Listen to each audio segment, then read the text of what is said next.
And because I told you to. Because you told me to! Face sticks! Get your face sticks here! All right, Pinhead, your time is up. Who you calling Pinhead? Hello, my dear children, and welcome to Talking Cenobites, where we discuss all manners of horror, monsters, and ghoulish things in media, just not modern politics. So it's still the same open mic I've been doing with a spooky twist involving a psychotic bastard like you? Indeed it is. And how dare you speak ill of my own father?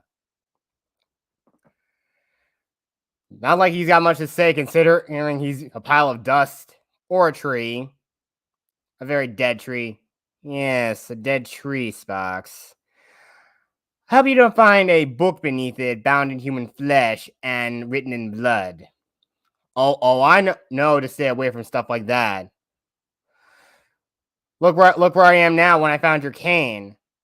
Touche, Sparks, touche.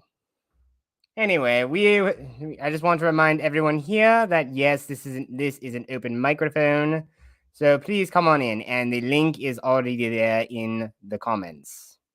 So there you go. Come in if you dare to speak with me.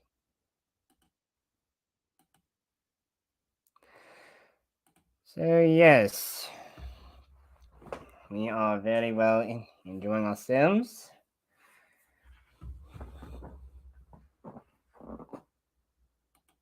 And I can't really see what Kathy Skywalker has put in the chat here. I'm so very sorry, I don't know what that means. Just those strange squares. Just don't worry, Kathy. Dr. Vandenberg does not understand a lot of modern things. Only because you're teaching me some of them, Sparks. Only because you're teaching me. Yeah, but you still don't know enough now, do you? Once again, touche.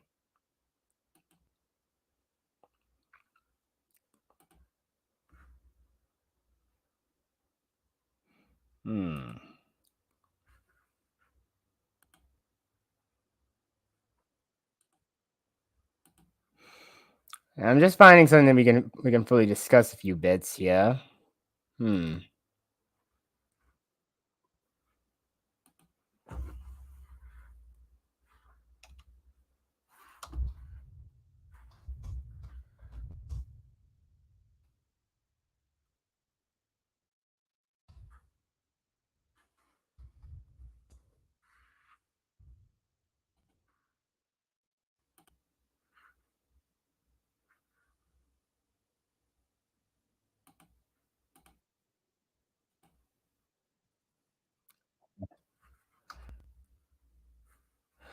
All right.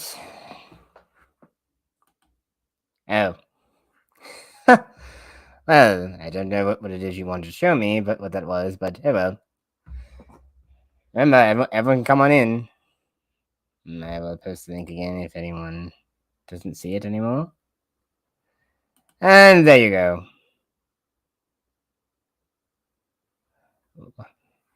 Well, once again, Kathy, if you want to come in and speak with me, you can. If you dare. Yes, Mr. Sparks' dear moderator has arrived as well. Make sure to keep everything in check. Yeah, Killzone, just keep doing what you're doing, buddy. By the way, I gotta say one thing. I had a really good time on Hoff's thing yesterday. I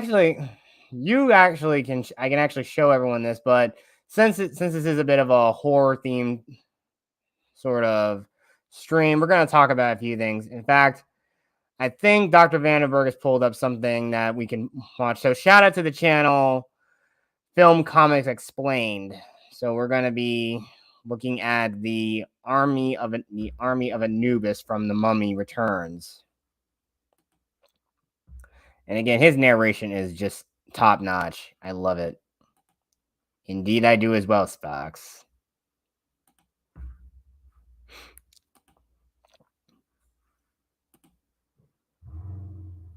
So let us take a peek at this.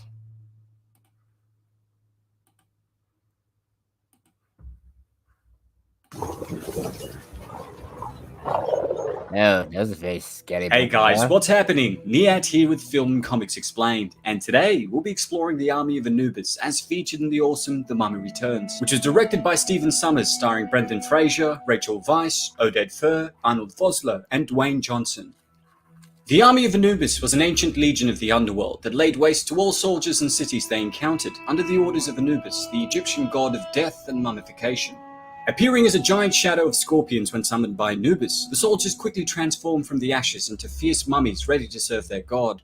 The army was essentially comprised of thousands of 9-foot-tall muscular humanoids with heads that resembled that of jackals, much like Anubis himself. In honor of their god, the soldiers all wore a headdress similar to those worn by ancient Egyptian pharaohs, as well as golden armor and jewelry, distinguishing themselves from the lowly humans that were unfortunate enough to meet them in battle. Yes, I think 9-foot-tall jackals would truly be intimidating by most modern mortals. And I can attest to this. Granted I use alchemy to do it, but I've been burned at the stake multiple times. I've even been drawn and quartered. But I most definitely prefer being burned at the stake, though. Quite a fun experience. Let's continue on. Equipped with razor-sharp teeth, double-bladed axes and spears, and able to run at incredible speeds, the undead army craved blood and violence and feared nothing. They also did not require food, water, or rest, which enabled them to fight for days on end and eventually destroy every kingdom that stood in their way. Though the warriors were nearly indestructible, they could be destroyed through decapitation, with the prompt removal of their heads causing them to dissipate into the black sands of Anubis. While their numbers were estimated to have been around 100,000, since the Army of Anubis was comprised of warriors that had once fallen to them, their numbers would only increase over time, which meant that at some point in the future, they could potentially outnumber all humans on Earth. Thankfully, as was Oh, that would truly be... That would be unfortunate. So they could number potentially in the billions? Very curious. Mankind versus a massive billion-man army of Anubis. That would truly be terrifying, and certainly a gruesome end to the human race. Yes, it really kind of makes you wonder, Doctor, how would, the Army of Anubis sort of, function under the modern pretenses with all of our modern weaponry? How would our own Earth militaries, fare against them? I don't have a good measure of modern military tactics, but maybe chainmail metal could have stopped them in my time in the Dark Ages. Maybe the noble knights. But I will say to this, everyone, knights are not as chivalrous as you think they are of kingdoms. Lowly peasants, but of course, when plagues broke out, we plague doctors could be seen as kings or saviors, when really we were just helping the dead along. Had to carry them out of cottages and burn them in the streets. Truly horrific. Truly very horrific stuff. prophesied they would only arise every 5,000 years under the guidance of the one who wore the bracelet of Anubis, which meant that humanity had a chance to prepare and fend them off, as was seen with the Brotherhood of the Magi, who faced them in battle on numerous occasions.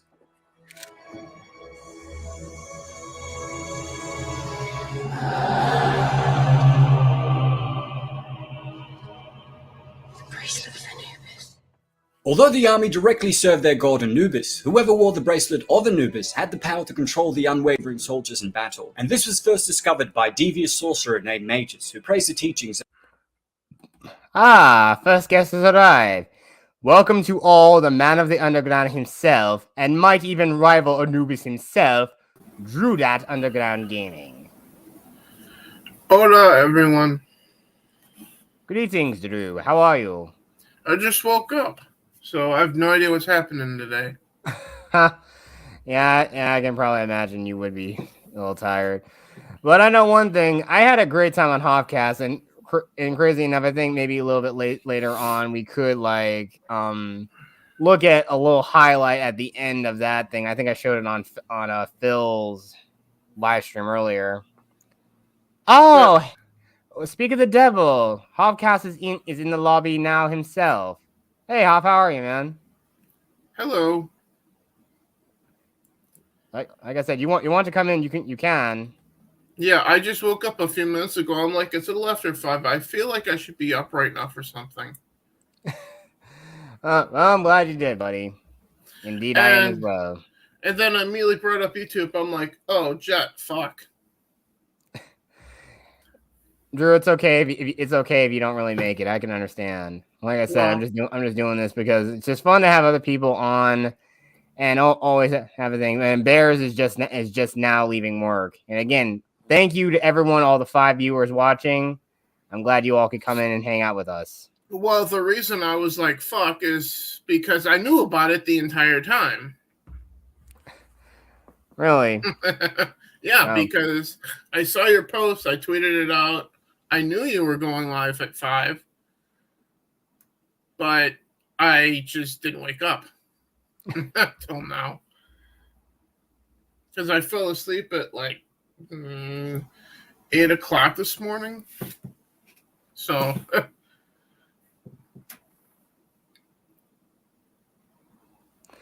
All right, Hoff. Good to know you'll be joining us.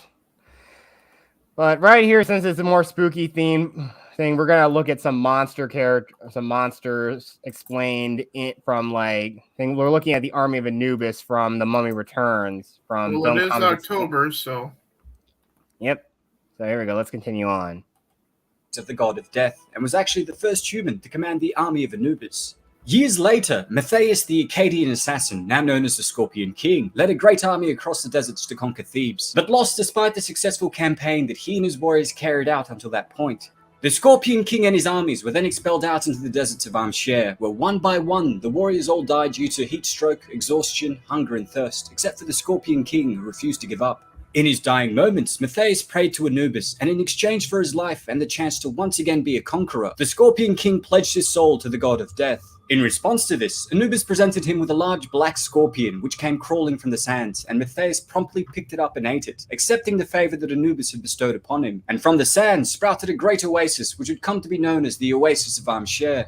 With this, the Scorpion King was also given the bracelet of Anubis, which allowed him to command his master's army on a siege against Thebes, the kingdom that had once cost the Scorpion King so much. With the destruction of Thebes and Anubis' part of the deal complete, Matthias was pulled back to the underworld, where he was transformed into a monstrous scorpion beast and forced to live as an eternal servant of Anubis. And going on a little tangent here, that CGI in that movie was god-awful. I can only imagine how The Rock himself felt when he actually saw that on screen. Or if he ever looks back, and I'd love to see his reaction to it. I feel like he would have one of two reactions. Either that doesn't look very good, or he would just have the same reaction that Pete Dunne used to have when he was called Pete Dunne in WWE. He would just stand there and just shrug. Yeah, so this was like The Rock's first like full-on major film role, so I don't think he probably excuses it, most likely. Yeah.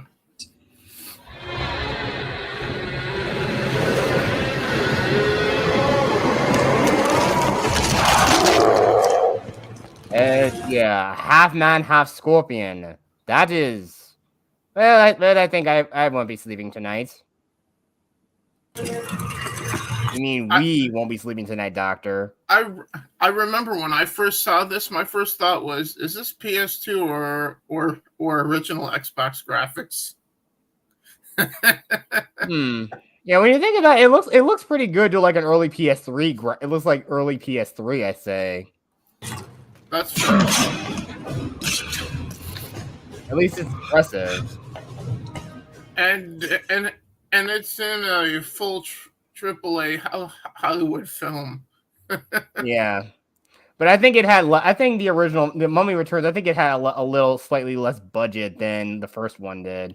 Either that, I don't really know. I know usually they always get like a bigger budget. Sometimes they don't. I'm not really sure. But I think maybe it was a more calculated risk, because I know that if the actors are returning for a sequel, they obviously are entitled to a pay raise. And of course, I know they may have been banking a lot on The Rock because he was a big wrestling star at the time, and now he's transitioning into acting. All I know is usually Hollywood movies take more money to make than games. That's all I know. Yeah. because you're doing a lot of stuff on location shooting, stuff like that. You gotta get permits, all that stuff. Yeah. As was prophesized, on the contrary to what game publishers want you to believe, games cost so much money to make. Really, have you tried to fund a Hollywood movie? Exactly, and they already reuse a lot of assets anyway. So there you go on that. The army returned once again 5,000 years after the fierce battle, and Rick O'Connell was able to send them back to the underworld by defeating the Scorpion King. And while Matthias was now destroyed, Anubis' power was absolute, which meant that his army would once again resurface in 5,000 years, and whoever had the bracelet of Anubis could once again control the army of jackal-headed mummies. Yeah, you don't see it really, but you see a lot of those Anubis warriors like throwing women off balconies.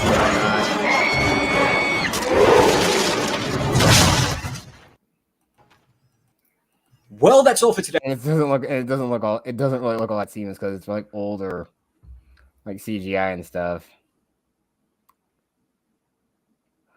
Let's see. There's one creature I want to try to find that I think you may have not heard of, but let me look it up.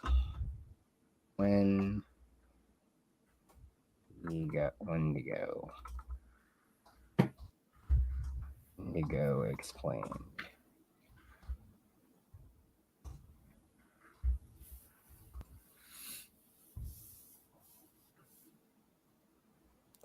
All right, I'll stop sharing this. Why do I get the feeling that you're going to be going into like cryptozoology stuff here? No, this is something. This is what I'm about to show you is something from a horror game I've mentioned multiple times on here called Until Dawn.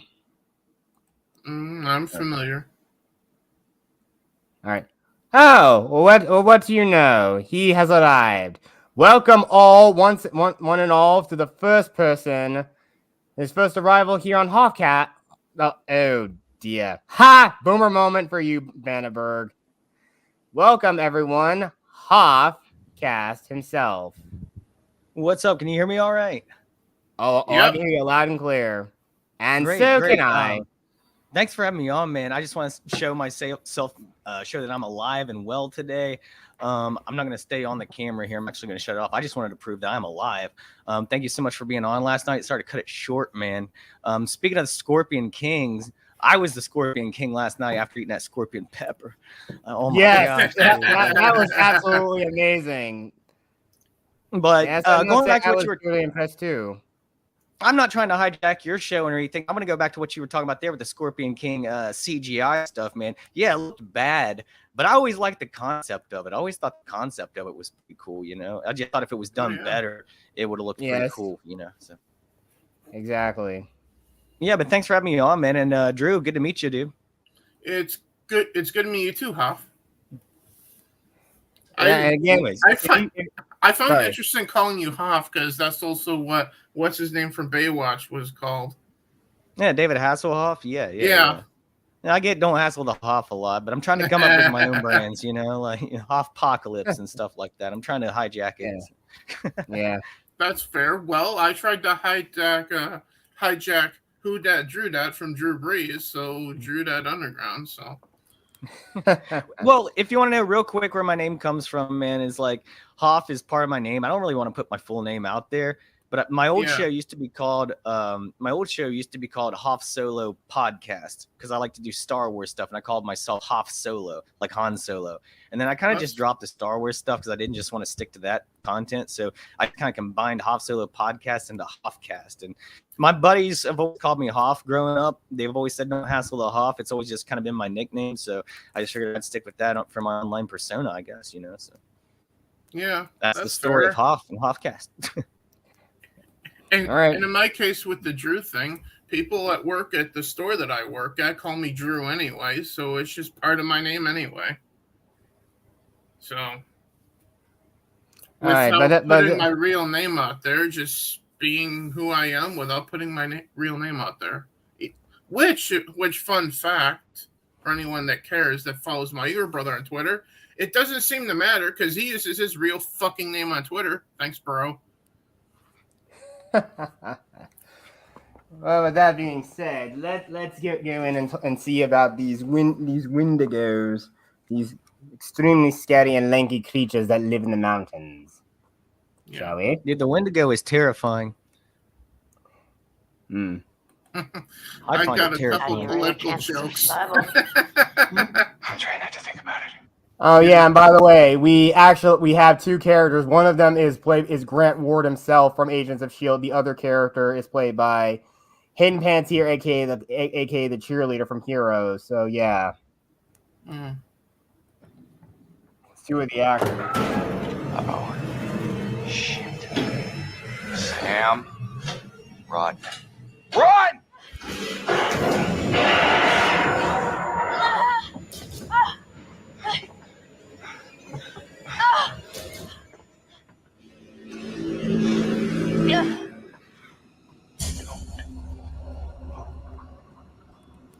Don't fucking move. It must. This is the moment in the Hey game guys, where I what's fucked happening? up. Niat here with Film Comics Explained, and as requested, today we'll be exploring the Wendigos featured in the 2015 mystery horror game, Until Dawn. The Wendigos were essentially the main antagonists of Until Dawn. The victims of an ancient curse placed on Blackwood Mountain, the Wendigo were humans possessed and transformed by the Native American spirit of the same name, the direct result of having resorted to cannibalism while on the mountain. I finally had a playthrough of Until Dawn after getting so many requests to do a video on it, and I must admit that I was pleasantly surprised by the voice acting, direction, creature design, lore, and tone of the overall game.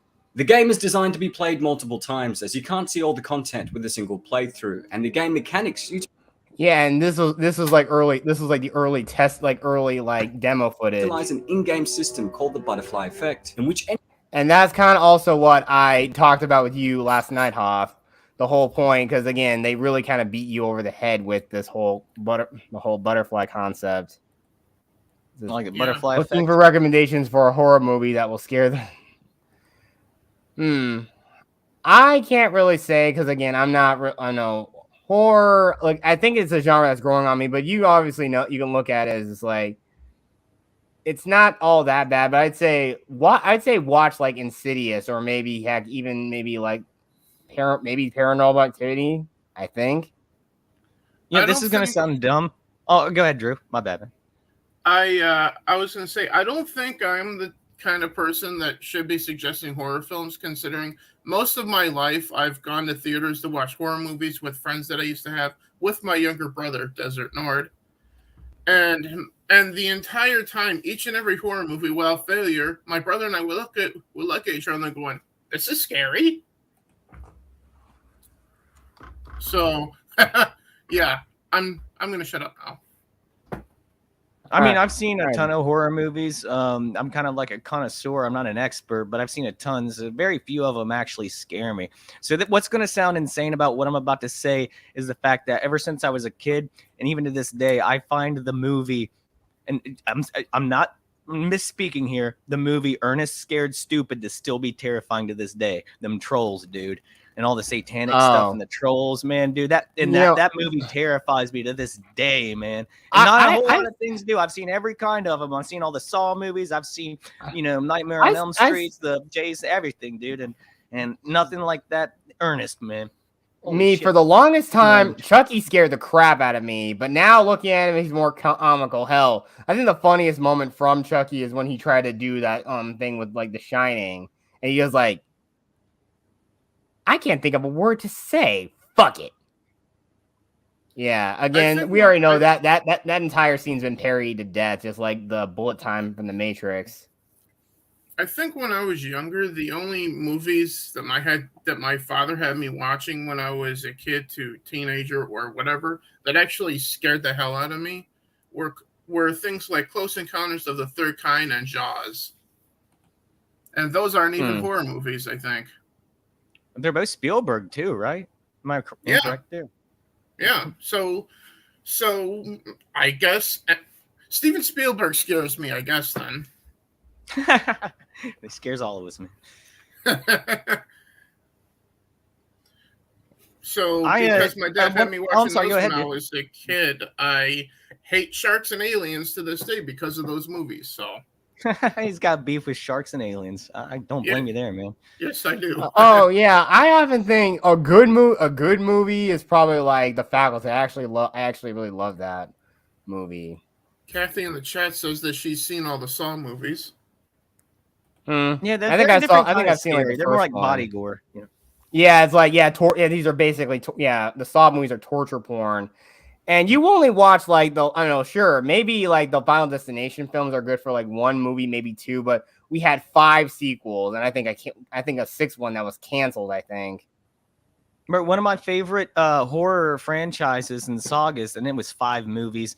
Not a whole lot of people have seen them. I think they've started to pick up popularity in the past few years, but the Phantasm movies, I've liked those things for years. I think my dad showed me I think my dad showed me like Phantasm 2, I think. I have the whole box set, bro.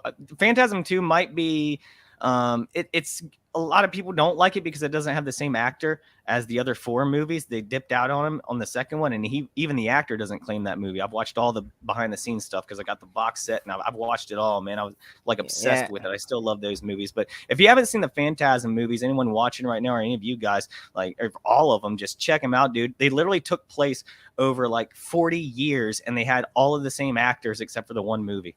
That is crazy. All right.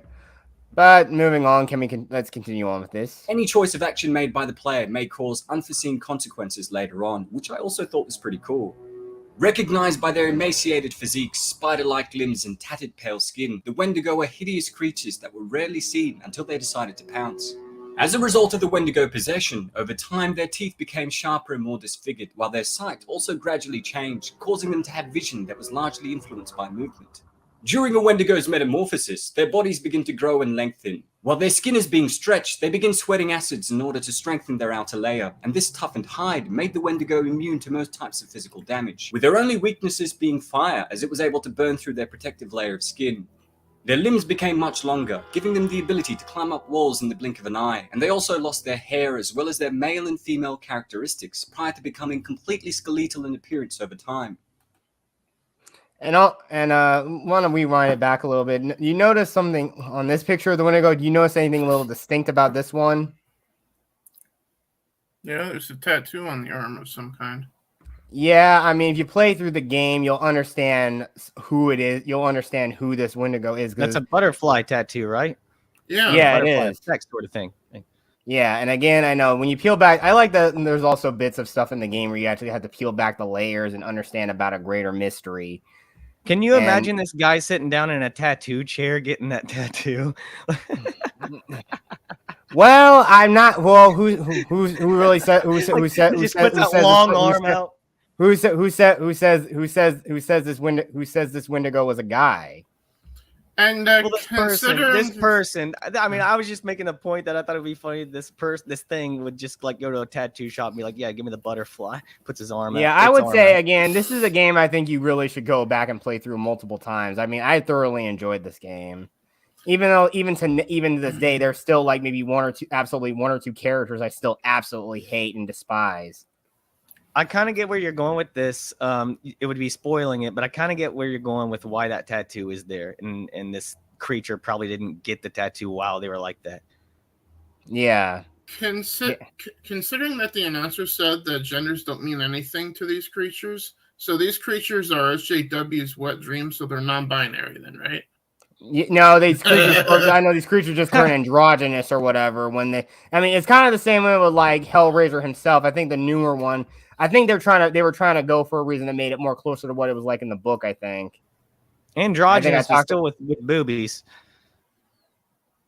That's fair, and there's none here, so you're. Yeah, safe. but I know if you're trying to make something androgynous looking, if you're gonna cast somebody like that, usually we just cast a woman. I think usually you just have to do that.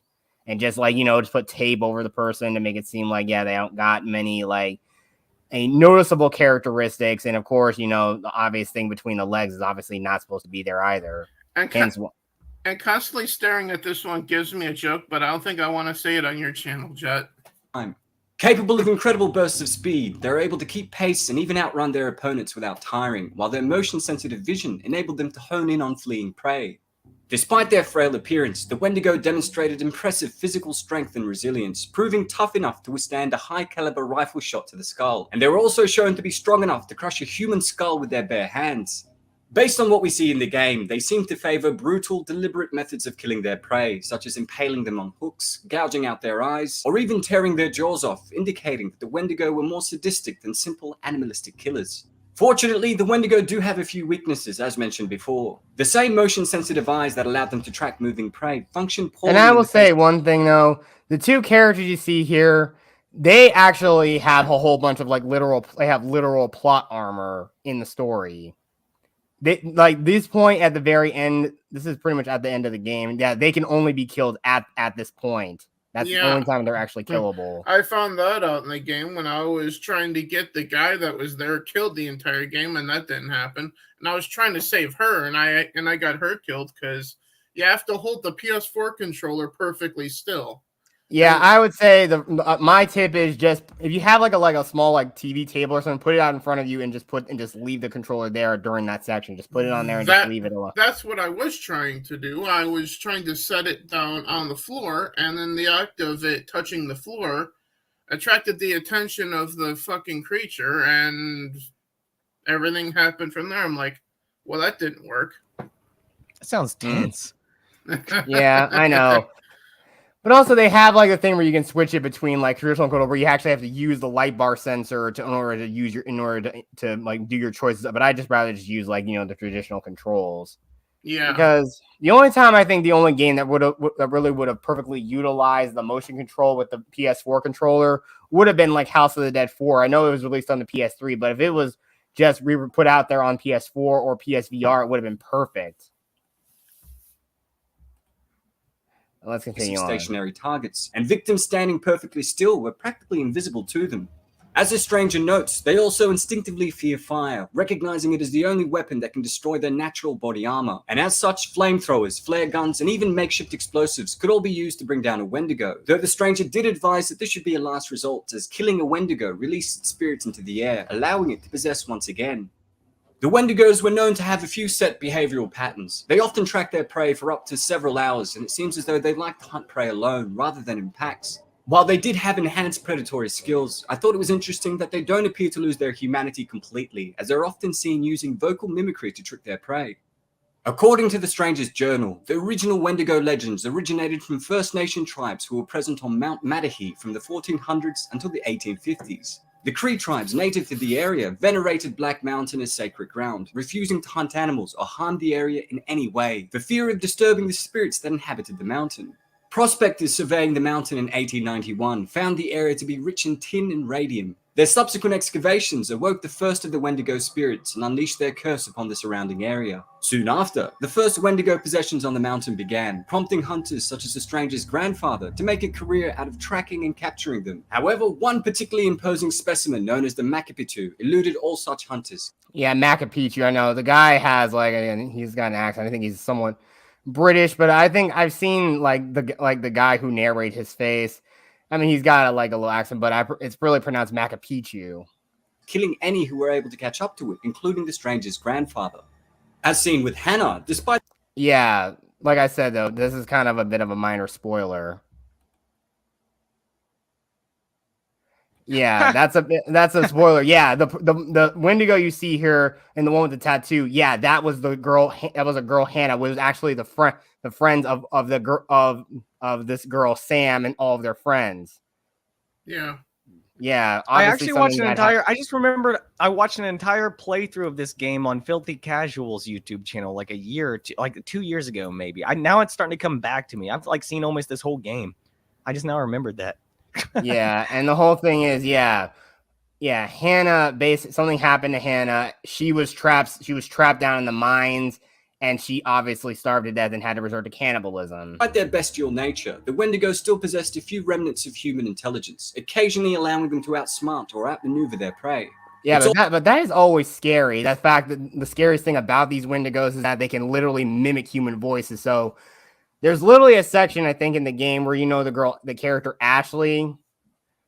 There's actually a part where she and the dude she's killing in this one scene, Chris, can actually hear what they assume was one of their friends, Jessica, crying out for help. But it turns out it was just the Wendigo mimicking her voice, most likely, or it could have just been mimicking Hannah's. Oh, hey Doc, do you remember when I just mentioned Ernest Scared Stupid? That was like the troll could do that in that movie too with the kids. It could mimic the voices and stuff, and that was terrifying. I see. Well, Spock's scariest moment isn't even from a non-horror film. Yeah.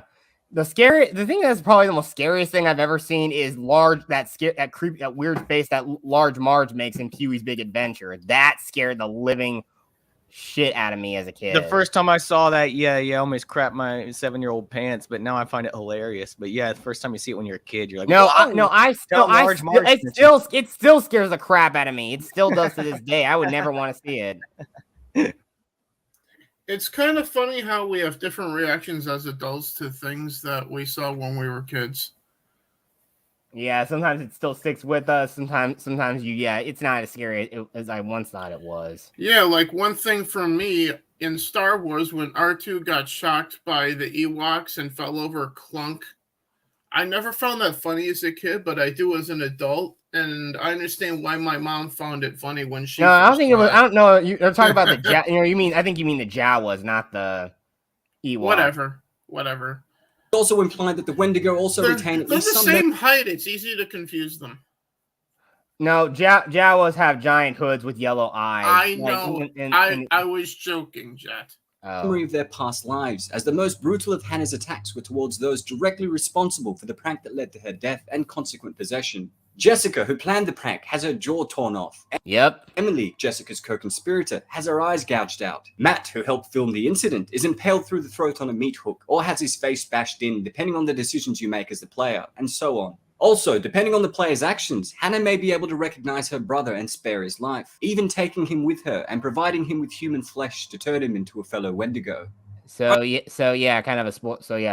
I thoroughly enjoyed Until Dawn and thought that the game's butterfly effect system was awesome, as based on the decisions we made throughout the game, it's possible for the players to keep all 8 characters alive, as well as having all 8 of them die, allowing for many different paths and scenarios, as well as offering several different endings for each character.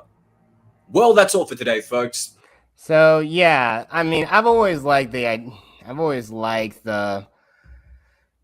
concept of the butterfly effect because, again, any decision you make, good or ill, can either a tiny way affect things or it could radically affect everything. I know the whole nihilism we see with like that film with Ashton Kutcher in it. In fact, let's look at that one next.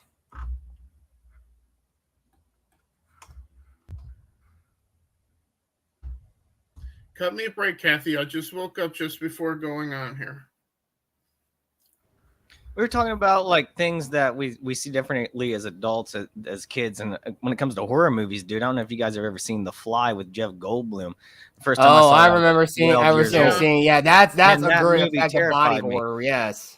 But I watched it again like a year or two ago. And I'd seen it maybe once or twice again over the years, but I hadn't seen it in like a decade. I decided to watch it again a couple years ago, man. That movie is amazing. And it does not just because of the horror, but the themes behind it and the acting and the story and just the way the tension builds. Like, I kind of got over all the grossness and the makeup and stuff and just saw the story. And like, dude, it's amazing if you just like get past all the shock and nonsense and stuff. Like, there's a lot of good underlying themes in there, man. And like, I was just blown away how like I just saw it when I was a kid and now I was able to look like.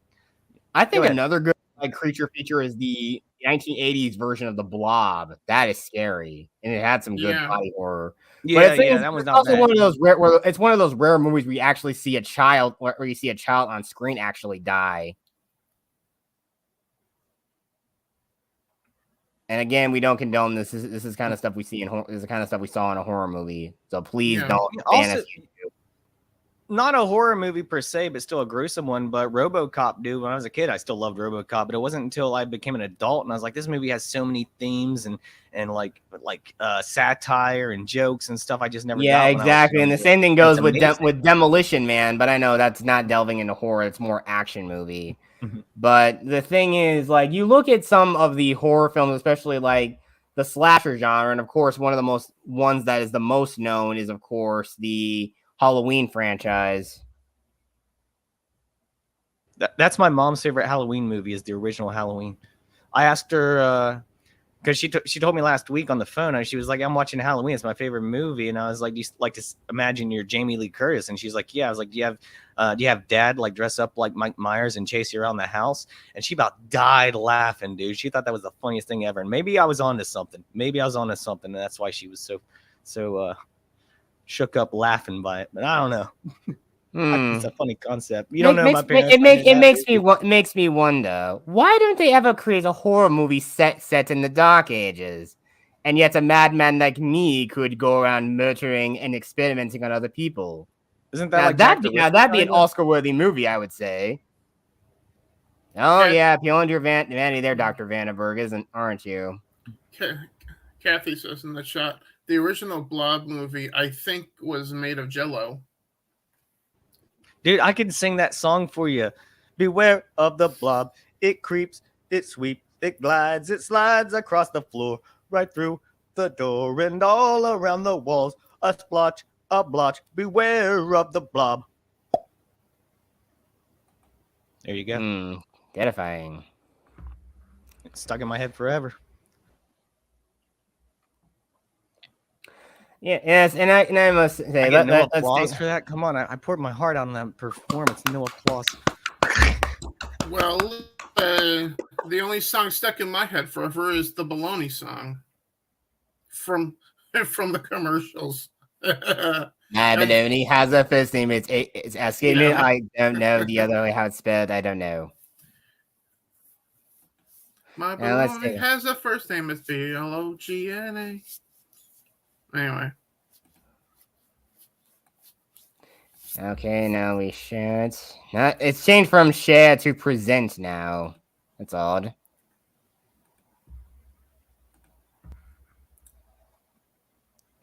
Okay. Kathy agrees with me. Yes, it probably would be a good movie. What would be a good movie? A movie set in the Dark Ages where someone like me, a plague doctor, kills and experiments on people who were affected by it, hoping to find the secret to immortality.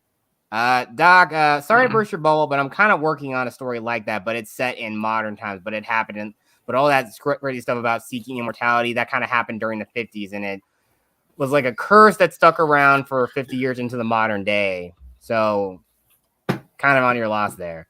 Somehow the sun seems brighter reflecting off of windows. Damn. Thanks for the applause, Kathy. I appreciate it.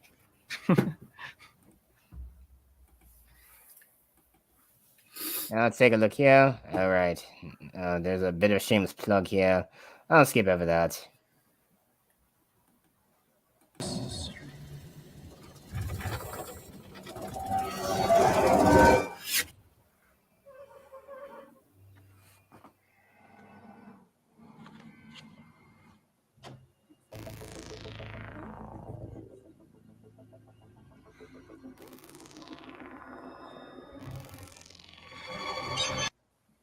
I had to stop it really quickly because YouTube's restriction. If I show more, they're gonna, pull copyright on it. The last thing I remember before the blackout was holding my hands over Kaylee's ears. I think I was more focused on her hands on mine. Lady, stay back!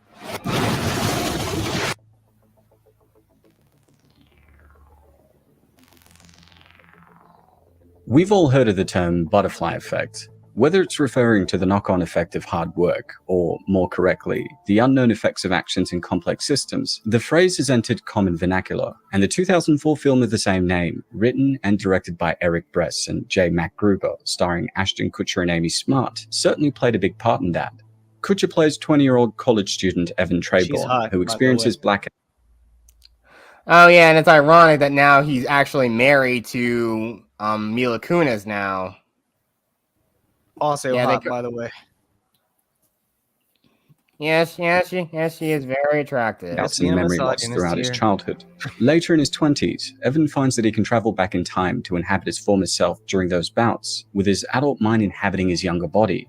With this, he attempts to change the present for himself, his friends, and family by changing his past, leading to unforeseen consequences for all. And boy, do these consequences get dark. Through this darkness, the butterfly effect unpacks some pretty weighty themes relating to both its titular facet of chaos theory and existentialism, Sorry. giving us an interesting lens to see our place in this incredibly complex universe of space, time, cause, and effect. There is no right. You can't change who people are without destroying who they were. And that is also a good point, though. You don't really know what could happen. Somebody who may have been a bad person may actually become a better person, and somebody who you think was probably your best friend or somebody could actually end up becoming someone who resents you in the future. And that's the beauty of chaos theory. Heck, even one of the most greatest of examples of chaos theory is the idea that there was, during World War I, there was a man who spared a German soldier. And do you know who that German soldier was? Is he? Hitler. Did he have a funny mustache? Yes, it was him. Yep. But it's also kind of ironic that the man actually wanted to study art. But I mean, the person, they simply could have said, just work. It's not good, but you can improve. If they just simply said that, it probably may have led to some things. But heck, in some crazy alternate universe, Adolf Hitler could have been known as one of the greatest German painters of all time. For all we know. I mean, there's a theory that everyone's paths could go in infinite directions, and we're just living in one of infinite realms or possibilities. And that's why I like the idea. You believe in free will, So, if you believe and why I like the intricacies of the idea of parallel realities, and this really explores this perfectly. Do you believe in the Mandela effect, Doc? You mean that sort of thing where people remembered it as some way, but it's to others it's another way? Yeah. Really, like the old I've Berenstain never heard of it. Like, have you ever experienced that? I think as normal Jet Sparks, yes, I do believe it. Okay, I'm sorry. I was just calling you Doc just because I thought it was fun. But yeah, either way, I'll try to call you Jet when you're Jet and Doc when you're Doc. So there we go. Yes. Yeah, I know. The whole problem. That's who we were talking about. It's a shtick. What's up, Drew? I was just saying to Kathy and Bears in the chat. Yes, that's who we were talking about. Oh, Drew, what is your opinion on the Mandela effect? Let's get multiple views. It seems to me like the liberal left in America is suffering from it more than anyone lately. Do you believe that it's like a superstition, kind of like a supernatural thing, or where timelines are colliding or splitting, like do the CERN Hadron Collider, where they might be opening up multiple timelines, or do you just think people are misremembering things? I think there's something going on that none of us can truly comprehend at this point. Yeah, I don't know what it is. I don't know how. I don't know when. All I just have you ever experienced one? I don't know. I think the only time where I feel like I've experienced a sort of Mandela effect is like when I've gone. All the times I've walked out of the gym, I could have sworn that on the block where on one of the blocks I turn on. I could have sworn somebody's house, their yards were a lot, their houses were a lot closer to the street than they were. As far as I can tell, I don't think the yards were that big. Weird. Wow, that is weird, man. But that's probably the whole thing about. Maybe have you lived there your whole life? Maybe you just grew up. No. I've been living in the town I live in for the last 3 years. I'm originally from Nashville, Tennessee. I just moved up. I moved up here. Yeah, so that's the sort of thing I'm seeing a little bit. Okay, we can take that out of the equation. Kathy in the chat brings up a good example of the Mandela effect in Star Wars. Yes, people. Yeah, yes. The idea of it's like everyone thinks it's Luke. This goes Luke. I am your father. No, it's actually no. I am your father. Yeah. Yeah, he doesn't say the word Luke. That one know, never got me because I always saw Star Wars as a kid. I mean, I'm sure everyone did, but I always knew it was "No, I'm your father." And I remember hearing Luke, Yeah. "I am your father." I was like, I know it's not the line, but I get why people say it because it's more. Yeah, and specific it's to the only, and I think it's movie. only the Like only it- the yeah. Mandela effect because people have parodied that one line multiple Like Tommy times. Boy, Chris Farley and Tommy Or- Boy when he says it in the fan, Luke, Yeah. I am your father. Like, yeah, like it's more specific Yeah, to the or movie. like If you know, just say like I no, think then like it doesn't Chester. make any I sense think they so even much. referenced that a little bit on like the Fairly Odd Parents, where like it was that episode. It was an episode where I think Timmy uses like a magic microphone that alters his voice to make him sound like he like sorry, I it's that voice actor with that very deep voice, Michael something, not Clark Dumpkin, somebody else. And I think I understand why it's worded that way. It's probably mostly for non-Star Wars fans to understand what someone is referencing. Because That's exactly what I was saying, man. Exactly. Yeah, because if it was just "No, I am your father," it means fucking nothing. But if you That's go, exactly what I was saying, man. Like you have to Luke, have that I in am your order to have the father, reference to the they movie. know it's Star Yeah. Wars at that point. Because if you just go up to someone and go, "I am your father," No one would know. But when you say Luke, I'm your father, like, oh hey, yeah, it's from Empire Strikes Back. yeah, Or you could be like Yeah. Maury Povich, no, you are the father. Yeah, again, that is like some people have like some of the craziest reactions. But of course, it's only because the women that are on there are like, again, they're looking for their baby daddies. Try going up to random people on the street and say, "I am your father," and see if you don't get arrested. I'm not even going to say Luke, I'm your father to random people on the street unless it's a Star Wars convention. Still get arrested. Yeah, you're at there, a I think. convention. Yes, I mean, especially if you're dressed up as Vader. Make things better. You can't play God, son. Behind the narrative and technique, the film presents its inspiration front and center in its opening quote, which explains, "It has been said that something as small as the flutter of a butterfly's wing can ultimately cause a typhoon halfway around the world," a quote which it credits to chaos theory. Yep, that's always been the greatest quote whenever the butterfly effect is brought up. Try to change one thing and then inadvertently change everything. Well, technically, yes, yeah. But I've often thought of the idea that sometimes anything you do, it may not have that big of a radical change often. And yeah, I would say, but again, I mean, the movie itself sort of like falls more into more nihilistic view on the concept. And what do you know? Guess who also is here? Doctor, would you like to announce it? Ah, yes, the great Orsign himself has arrived. Welcome, the Nintendo-loving bear himself, Bears64. Welcome, Yes, Bears. I have joined the battle. Bears 64. Hey, I didn't Bears. put it in too much. What's Hey, up, going on? Bears? How you doing, bro? Doing just fine. How about y'all?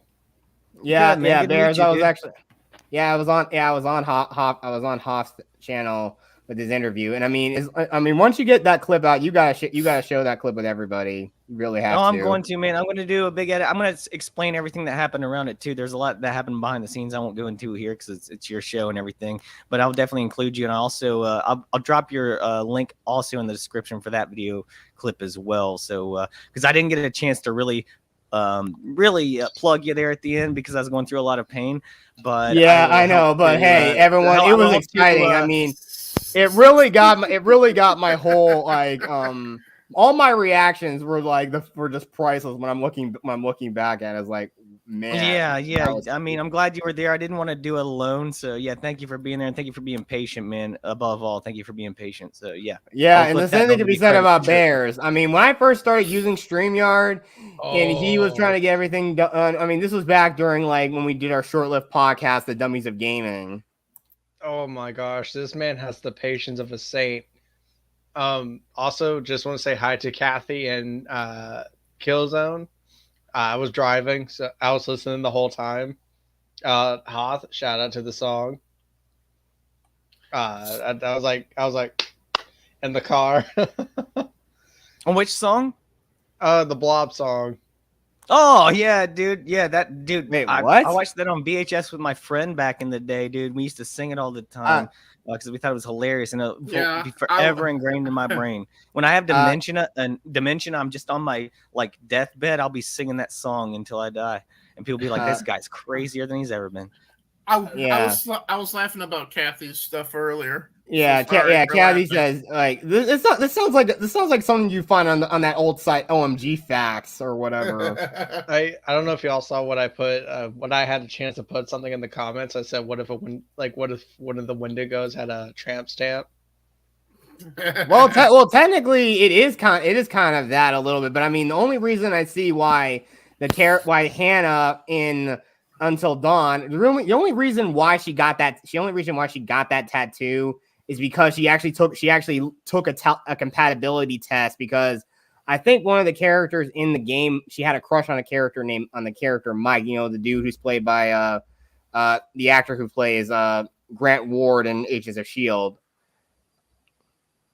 Yeah, Brett something. I forgot his name. But yeah, she only got that tattoo because, again, the compatibility test said that she should in the game.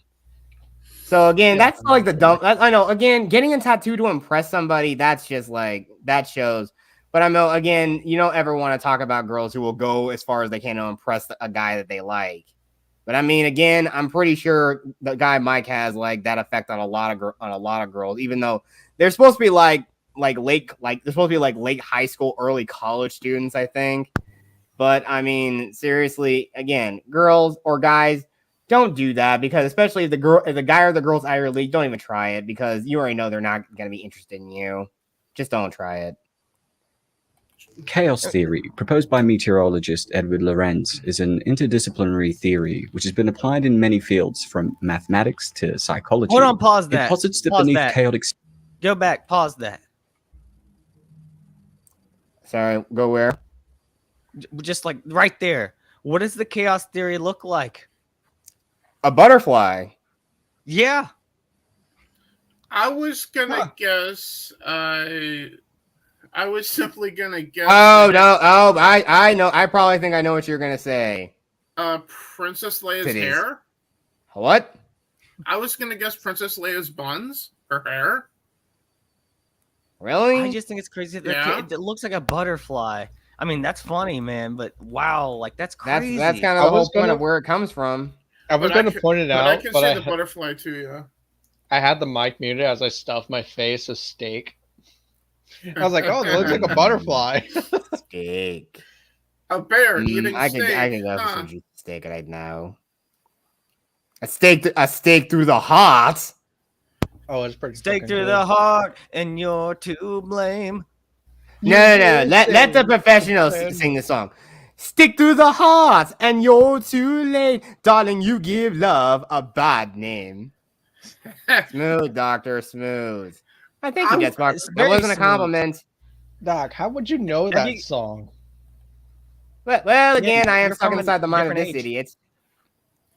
I'm probably over 800 years old, but unfortunately, this fool Jetsbox found my possessed cane. Well, actually, my spirit was actually found in the possession of a very plastic cane he found on SpiritHalloween.com. He got shipped to his house, and it turns out my spirit contained it, and now I'm virtually trapped inside this boy's body.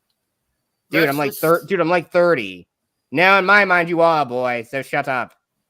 That's the second time I've heard that song in the last 2 days. The first time I was leaving work on Friday, heading out for the day, and as I walked past my boss, he's just randomly like singing that to another team member at the store, and without missing a beat, I finished the lyric, which the next line was, "And you give love a bad name," as I'm leaving for the day. To my Dude, boss. if you're gonna do the whole vampire thing, it'd be stake through the heart, and you're to blame, baby. You give blood a bad name. What about what about bad taste? Oh Does yeah, it that's drink even blood? better. Even better. We're building on it. Even better. Oh, vampires! The very creatures curse when they basically follow Judas. Idiots. What if we make a song about eating steak? I'm sure Weird Al has something like that. Applied in many fields, from mathematics to psychology. It posits that beneath chaotic systems are underlying patterns of interconnectedness which feed into the outcomes. In other words, nothing is random, everything has a cause and effect, even if those causes and effects are incredibly hard to measure and understand. This final part is incredibly important, as chaos theory insists on unpredictability, with there being virtually no way to know if a parameter will have a small effect, a massive effect, or even no effect. This facet of chaos theory is felt throughout Evan's slingshots throughout time, with some changes, such as stopping Kaylee's father from filming them, having a phenomenal effect, and others, like the young Evan slamming his hands onto spikes, virtually having none, despite seeming like it should. This full understanding of chaos theory can often butt up against the common understanding of leverage. The term is often used in business scenarios. For example, when a mentor says attending a certain event would have a butterfly effect on your career. But, as we know, using the phrase to imply positive action like this is totally incorrect, as nobody can know the outcomes of events in chaos theory. In the butterfly effect, Evan comes to this realization himself, albeit through an incredibly tragic and scarring set of events. Anyone finds this, it means that my plan didn't work. And I'm already dead. Go away. Did you say his memes didn't work? He said his plan didn't work. Oh, I'm sorry. I thought he said his memes. I'm like, the fuck? Well, I know one thing would be a person that would be a certain means of destruction. I hope he will show up at some point. Maybe. I don't know. Memes. Why am I on top? Well, you, all right. I'm very sorry. You're a man who lives in the underground. Down at the bottom with you. If his memes didn't work, that means he's liberal. At least I like being on top. I was just gonna say. Sorry, Biz. I'm not the owner of the channel. There we go. The true boss is on top. A man who can eat a very spicy potato chip must truly be a man among gods. F that chip. F that chip, dude. F that chip. Oh, when y'all were talking about creepy monsters, I thought of one while I was driving. Was it the Deadites from Evil Dead series?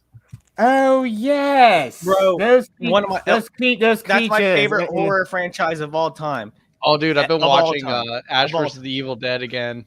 Oh, there's another sort of thing we could also watch. It's known as, from this channel called Wild Such Gaming, known as Why You Wouldn't Survive in certain creatures. One of them is why you wouldn't survive a Deadite invasion. Oh yeah, because Deadites are so random and sadistic, you wouldn't be able to tell. I got a gloat real quick. I met Bruce Campbell a few years back. Pretty cool. It must have been amazing. Oh, I mean, it was like a 10-second interaction, but yeah, it was cool.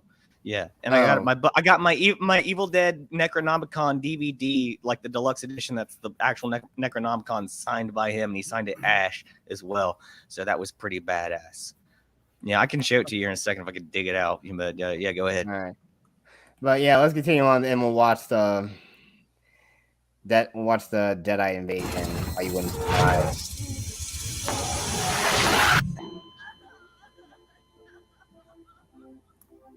The film focuses on Evan and the world, or should I say, worlds that he inhabits. In his teens, Evan is not quite normal, often acting strangely for reasons that will soon make sense, and experiencing frequent blackouts. These blackouts come at moments of tremendous stress, which, sadly, are incredibly frequent in Evan's young life, whether that be from his father attempting to strangle him to death, or multiple accidents that traumatize his friends. Evan's world gets dark very quickly. What happened, Evan, the truth? I don't know. I don't remember.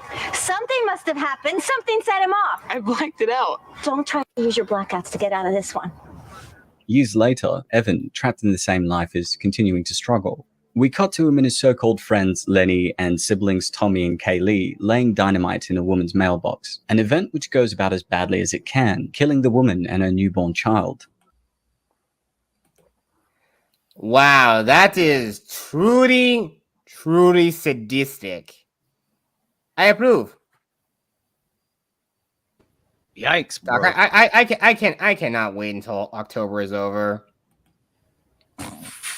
Oh, you can only dream, but until then, chaos will reign. Real quick, let me get this out of the way. Here's my Necronomicon, and here's the DVD. You flip it open here. It's got the pages, the Book of the Dead, and then on the first inside blank page, there you go. Bruce Campbell signed that right there, Ash. Nice. And this is like one of my favorite possessions of all time, right Hey, here, man. Like, hey, it's look, so hey, cool look, to have. hey, look. So That's freaking cool to have. probably where resides where the burial of my father probably is, Spox. What's up? Oh right, sorry, I insulted Vandenberg's father when I called him a bastard earlier You want me to in read the beginning of the show. some incantations from here? Maybe conjure some demons. You know. No. All right, we shouldn't do that. Probably not. don't even No Ouija bother, boards. because No, yeah, I think it's a bad idea. Well, So it already happens. I mean, look where I Did ended you up with just show Dr. the Vandenberg. Necronomicon? You can Yeah. show it again. Show it again, Hoff. Show it. You can go ahead. Oh, you didn't see it? No, I was at the Yeah. restroom actually. Oh, my bad, dude. Yeah, this is my Necronomicon. I've had this thing Oh, for so long, dude. dude. And this is like the original edition. It's a DVD. That's how old it is in the back. It's just a DVD. It's not like a Blu-ray or anything like that. And it's got like a booklet in the back, like the making of and stuff like that. And Oh, then you that's flip through. awesome. It's got like all the pictures. I'm too bright right now. I know that. Here, let me turn this down a little bit. A little too bright. That's still too bright. I see you But got you can kind of see that. But the whole point is here at the front. That's where I got it signed by Bruce Campbell. And he wrote Ash underneath. I've always wondered this. This would be a pretty Still so funny idea bright. for a skit, but it's like the Happy Gilmore fight between Yeah, him and Bob Barker, but it'd be between like me and Bruce Campbell. It'd be hilarious. Oh, dude, I tried to get him to wear my Elvis sunglasses for a photo, but he wouldn't do it because he was in a rush. But that was fun. Yeah. But that would have been funny. Like when you basically knock him out, when you think you knocked him out, it would have been funny to say, looks like the king's been dethroned. Well, have you ever seen Bubba Hotep? He plays Elvis, so that's why I wanted him to wear the Elvis shades. And I brought a pair, and I was like, "Can you put these on for a pic?" He's like, "I got a lot of people right now, man. I just gotta sign this and get going." I was like, "Fair enough. I appreciate you, man." Yeah. But again, it would have been funny. Yeah, you knock him down, but then he springs back up and then beats the crap out of somebody again. It was like, "Yo, no, I'm still the king. Any objections?" And everyone's like, "Hail to the king!" And everyone's just bowing down to him. That would have been the funniest skit ever. Hail to the king, baby. Even though I said it more like Duke Nukem. Yeah. But almost 10 fucking years without a new game. Getting over Anyway, the sorry event, to Kaylee and hijack. Evan Go are ahead. drawn to each other, which sends Tommy into a rage, seeing him first assault a member of the public, then burn Evan's childhood dog alive. As a result, Evan's mother moves them away, and his blackouts cease. 7 years later, now a psychologist. Okay, now, as me being an immortal mad doctor, you can kill as many people as you want, but don't you dare murder an adorable puppy! Ever! May God have mercy on your soul. And I actually agree. mean the true God and evil one himself, Cthulhu. May he have mercy on your soul.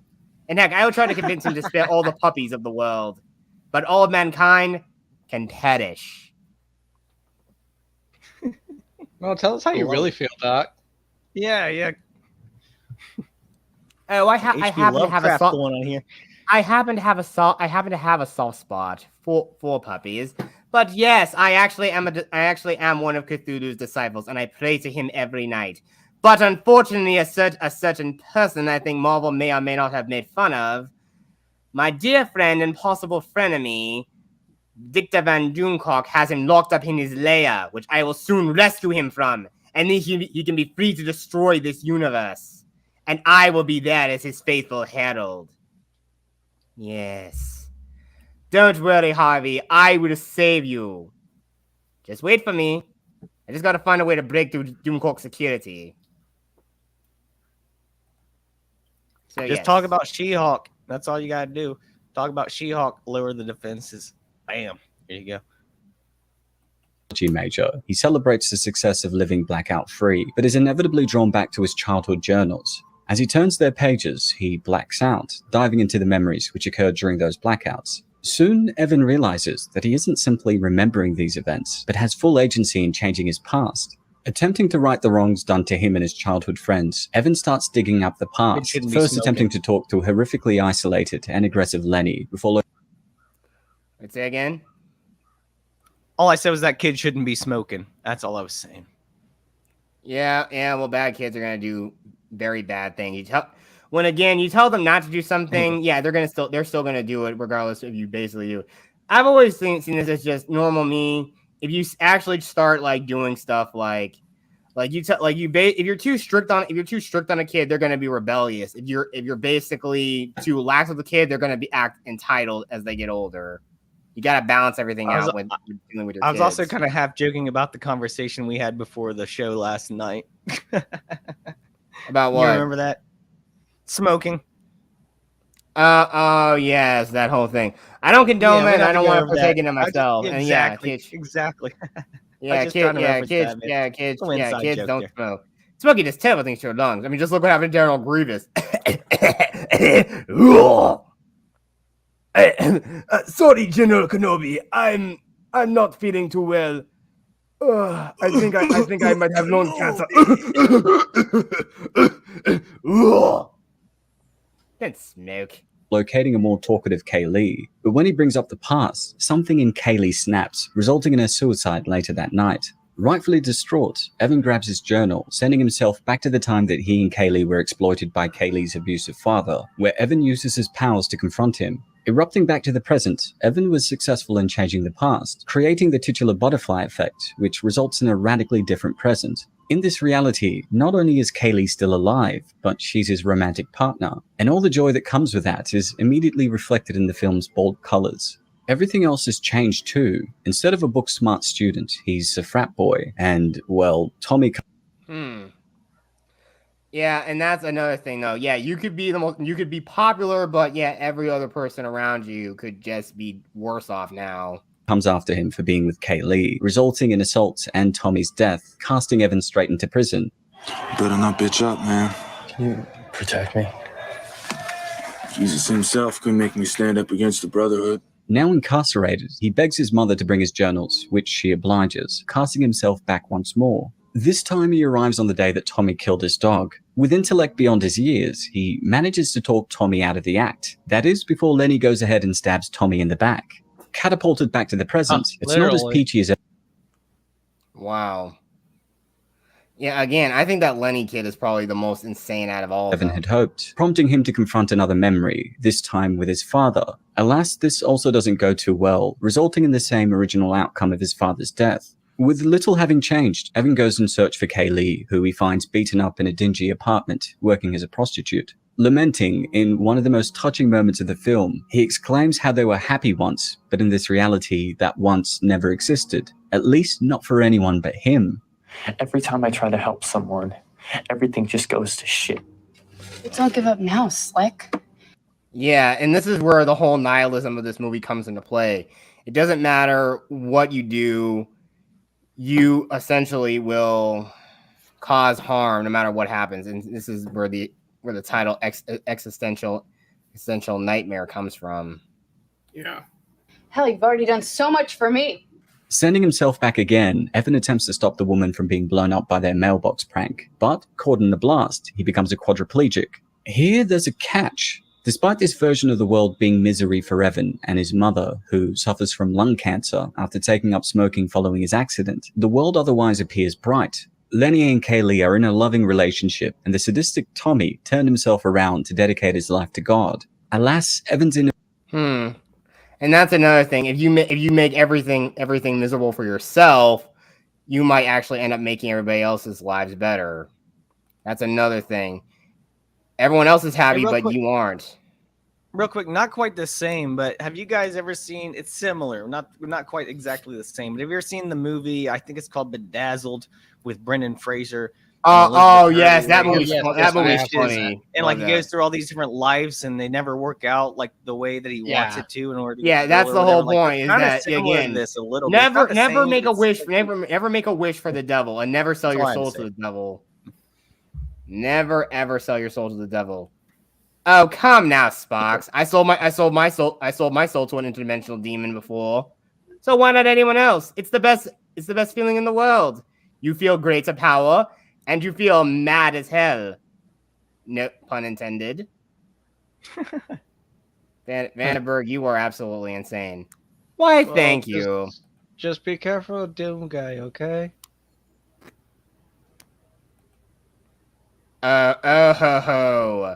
I do. That is the one person I would never want to deal with. I never want to run into him in any corner of hell or any place. I could just imagine. I've seen what that man does. I've seen what that man does to demons. Imagine what he could have done to my old body. Dear God, he would have snapped me like a twig, multiple twigs. In fact, no, he probably would. He would have told me. He would have snapped me into tiny pieces of tree bark. Yes, I probably would have made a nice campfire from him. I hate that I didn't say this. Goodbye, Killzone. Thanks for stopping by. Yes, Killzone. Yeah, good to see you, man. Glad you could stop by. See you later.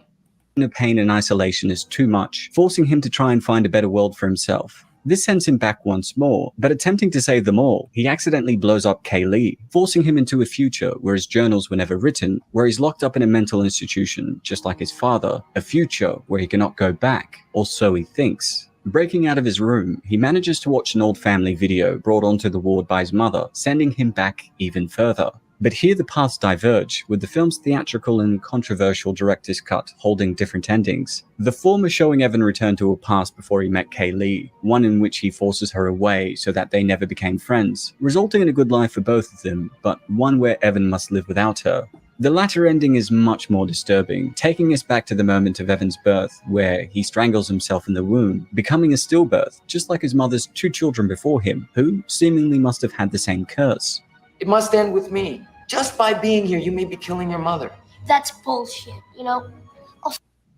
Whoa, watch your language, Junior. Send you a Some postcard deep when I stuff. made everything perfect. Here it's worth noting that when Evan first comes across his ability to change his past events, he acts altruistically, hoping to change the future to save the love of his life, something we can all empathize with. But following his rash assault on Tommy, Evan's motivation changes slightly. Soon it becomes clear that Evan is playing God, essentially trying to piece together the perfect world for himself. One where the woman he loves also loves him back, where he's well and healthy, where his mother doesn't have lung cancer, where his past isn't chasing him at every turn. Although we can all empathize with Evan's want to change the past, it's no surprise that in his search for a perfect world, his mental resilience gets ground down. In an attempt to live the perfect life, he ends up living multiple lives of pain. Man, I know it's hard, but you can't give up. I can't even fucking kill myself. Don't talk like that. This leaves us with a very prescient question. How can we not be terrified to do anything in a world where each and every one of our actions has far-reaching butterfly effects? And yes, we're talking every action, whether that be speaking up against injustice, missing a deadline, or simply waking up 10 minutes late one day. As chaos... Yes, and in fact, a little fun fact about... but we don't know if it's really true or not. Oh, it seems like Kaylee has a little bit of the devil inside her.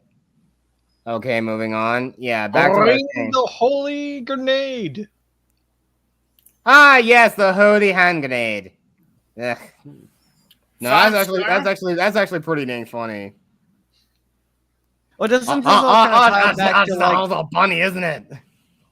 Doesn't this tie back to like every action has a reaction? There's ripples in the ocean that affect everything, and there's a universal exactly. I mean, but where, back to what I was saying. Yeah, tiny little thing. It turns out you would not even know it, but I think Sevenfold actually was hungover one day, and he was actually supposed to board one of the flights that hit the Twin Towers. So effectively, if he actually was on time for that flight, Family Guy never would have gotten this popular. There are a few celebrities like that, and then there are some theories that maybe they may not have knew something, but that's a whole different discussion. McIntyre's whole band, like besides her, that happened to her where she didn't get on the plane. Yeah, but also again, don't get me started on any of that right now. Just don't get me started on any of that. I will hijack the show. We are talking about spooky stuff. Yes, I'm getting tired of us talking about politics. Can we move on, please? Theory is dictated. We have no idea of the long-term effects of all these actions, but they certainly will have some pretty serious consequences. But before we begin to scrutinize everything we do and fall into the same trap that Evan did, let's take a step back and consider what we're looking at: an existential problem. A problem which, by definition, centers on the experience we have within this world. Here it's worth looking at one of the most influential existentialist thinkers for answers, 20th century French philosopher Jean-Paul Sartre. In his many inquiries into existentialism, Sartre... Let's explore this further a little bit. Just had to pause it To for insist that instead of looking at the long-term butterfly effects of our actions, being human simply requires us to act. His push to simply do and simply be may feel oversimplified, but it cuts to the core of his breed of existentialism, one in which we understand ourselves, the world around us, and the values we hold through action, namely through actions which we think are unquestionably morally right. Alongside this Nike-like attitude of just do it, or just do the right thing, Sartre's existentialism also takes into careful consideration a point that the butterfly effect juggles with. At the end of the film, at least in the director's cut, where Evan kills himself in his mother's womb, it's fair to say that Evan comes to the conclusion that in the face of the infinite futures he could have, his actions and existence are hopelessly pointless. Sartre stares this existentialist lament of life not having meaning square in the eyes, and, again, answering with confusing simplicity, agrees. The philosopher acknowledges that life may be an anomaly, that our existence may be even less than a drop in an ocean, and that because of this, our existence and every decision we make is pointless. But with that, he asks, why should that stop us from doing the right thing? Why shouldn't we value ourselves, our actions, and those around us? And that there is beautiful. It is very beautiful. The whole point is that, yeah, we just have to live and just value our lives, which seems like some people don't seem to value it. And some people just don't seem to value it as much anymore. In other words, we should use that knowledge as an emancipation to create meaning for ourselves. This lesser explored but wholly motivating side of existentialism is why I believe the theatrical cut of the butterfly effect goes much deeper. Because in this ending, Evan comes to the realization that, even with all the options in the world at his fingertips, the only meaningful way he can continue living is to stop changing the past to suit him and have it benefit the world around him. In this case, Kaylee, his world. Of course, this result is drenched in the bittersweet, but so is most of existence. To quote Sartre once more, there may be more beautiful times, but this one is ours. I'd think twice about what you're doing. You could wake up a lot. Yeah, there was one future where this dude's like total goth more mode. fucked up than you are now. That's Earl's brother from My Name is Earl.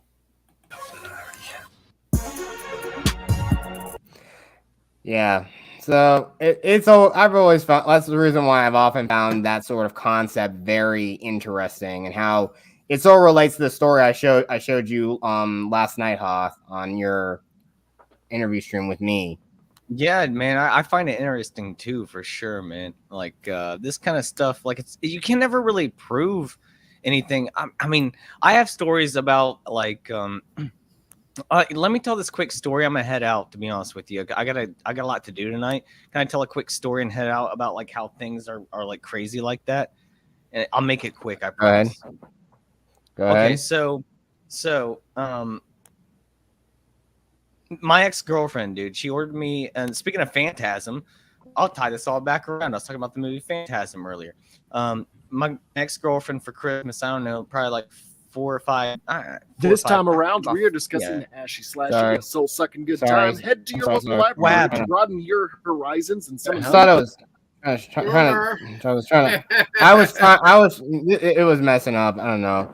Oops. I was just trying to pause it. I was trying to pause it and put it to full screen. Sorry about it. Continue. All good. Sorry. All good, man.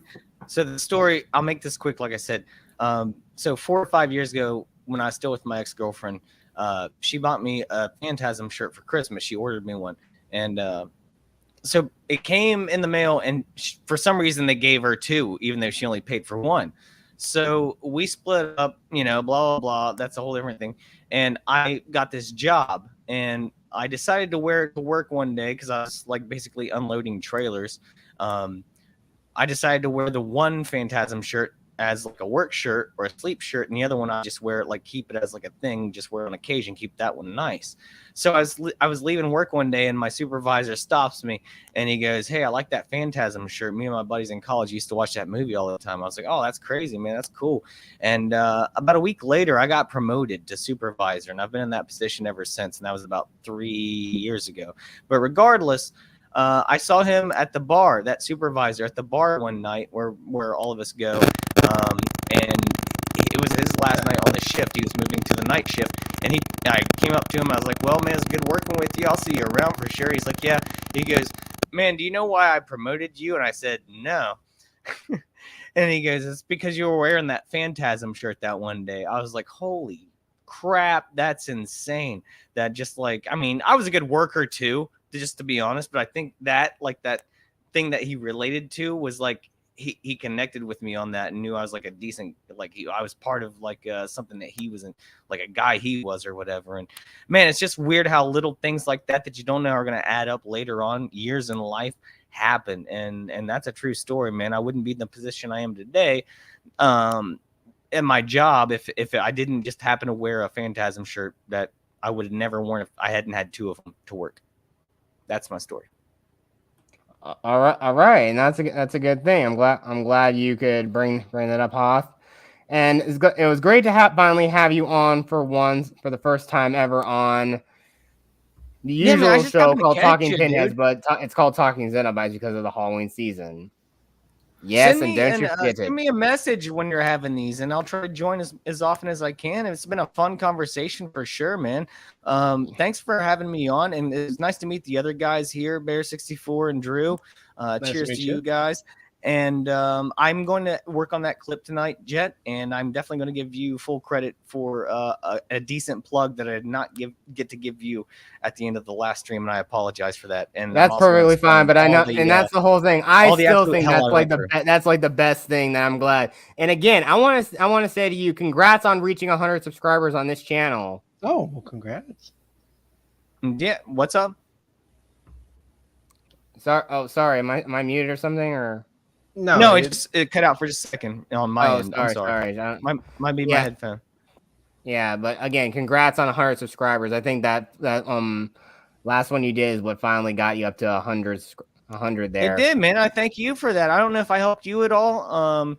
Hopefully, I gained I think I gained like 3 new subs. I think I gained like 3 new subscribers. I'm up to like 108 now. Good, awesome, dude. I was hoping. I mean, that's why I do this. Is like it's like I like to help people out, and if it's a mutual thing, we can both, help each other out. Even better. But I really just like having cool people like you on, Jet, and you're always welcome to come back on if you want to play another show sometime. Talk about anything, you're more than welcome to. As well as you guys here, Drew and Bears. If you ever want to come by Hoffcast and chat about anything, just hit me up. Let me know, and we'll try to make it happen. All right? Just send me a DM on Twitter, and we can talk there. All right. All right. So again, everybody, I'm sorry I didn't have a lot of time to like put your channel up, but if you could do it really quickly, Hoff. But everyone, please subscribe to Hoff. He is an amazing guy. In fact, he's a true boss. Put it up there. Or just go to hoffcast.com. You can just go to hoffcast.com and you can find everything there, basically. It's as easy as that. Yeah, exactly. But I'm still going to be watching a little bit. Don't worry, I'll still be watching a little bit in the background. I just got some stuff to do. I might call my parents. So, but you guys have a great night. Cheers. And I'll talk to you all soon. Keep in touch. All right, guys? All right. See you, Hoff. It's been an honor to see you, man. And now it's back to today. But now we are going to watch. I actually want to say something real quick. And I do want to say, go ahead. Let's let Drew go first. I just want to say congrats, Hoff, on 100 subs. Welcome to the 100 family. That's it. All right. And what do you want to say, Bears? Oh, I saw the new Hellraiser. And how was it? Very boring. It really just relied on the whole, all the Cenobites are women. And I know. I mean, I give it this. The makeup was fucking top tier, and the acting wasn't bad, but it's like I just didn't care for the characters when they get killed. Yeah, and like I said though, we've used this for like the intro since this is October. Watch this. All right, Pinhead, your time is up. Who you calling Pinhead? Oh, I thought you were going to do. How dare you use that word? Yeah, but I know it was like this was like perfect. I found that clip. It was just perfect. It was perfectly edited. I wanted to mix that in with a thumbnail. It was pretty well done, dude. I like that. Yeah. So it fits in with the whole theme of like this whole open mic to begin with. So it's just like that. But moving back to what we were gonna do, we're gonna watch this whole thing about Evil Dead's Dead Of the Invasion. undead, mental asylums are mandatory. The original Cabin in the Woods, they say laughter is the best medicine. But what if the disease is laughing back at you? Let's go space trucking. Hey, bro, you got the whole room laughing. A mixture of horniness and getting high is eventually what led to the apocalypse. They're not zombies, they're deadites. A demon in human skin, get your boomstick and chainsaw ready because this time around, we are telling you why you wouldn't survive Evil Dead's Deadeye Invasion. I absolutely hate that the show got canceled so Now, much. today, we will be covering lore, points, and the story in the original trilogy consisting of Evil Dead 1 and 2, Army of... Yeah, and I'm also gonna give a shout out. I'm glad that the original movie takes place in my home state of Tennessee. That's actually pretty dang cool. Huh? Yeah, I mean, like, it's where they, at least I say where they found. Like, I know Ash and all of his friends, I think they drove all the way from Michigan down to some cabin in Tennessee, eastern Tennessee at least, but it still takes place in my home state. It still takes place in Michigan because in the show they say it's in Michigan. I mean, they could have, they filmed it in Tennessee, just called it Michigan. Oh, okay, I see. But still, cool, kudos. There's very few films where it's actually like set in my home state. I know there's like a country music show called Nashville, and it's actually filmed in Nashville. So there you go with that. And I think Hayden Panettiere, who we saw earlier on Until Dawn, was on that show too. Huh? That makes me think of a pickup line for you. Are you from Tennessee? Why? Oh no, I've heard that one before. I don't. That's still bad. Again, I would still say don't use pickup lines. Don't. That's not. of Darkness and its continuation series. I will just say that certain pickup lines work on me. So. Yeah, true. That may happen, but I don't think it would ever work on any ladies out there because I'm pretty sure that's like the worst thing you could be doing because. The worst thing that could happen to you is the girl either laughs at you or she throws her drink in your face, which again you shouldn't really be buying women drinks in any clubs or anything. And you also and the worst part is you also don't get slapped in the face by her too. That's the three worst things that could happen to you. We will not be discussing the Evil Dead 2013 reboot, the spin-off video games, nor the comics and their litany of crossover events and alternate timelines. So, no Marvel Zombies, female Ash, vampires, or H.P. Lovecraft. Sorry to disappoint. Long ago, before the age of man, in another realm outside the universe and realm of our current reality, existed a small race of beings called the Dark Ones. These creatures that vary in shapes and sizes, reminiscent of what closely...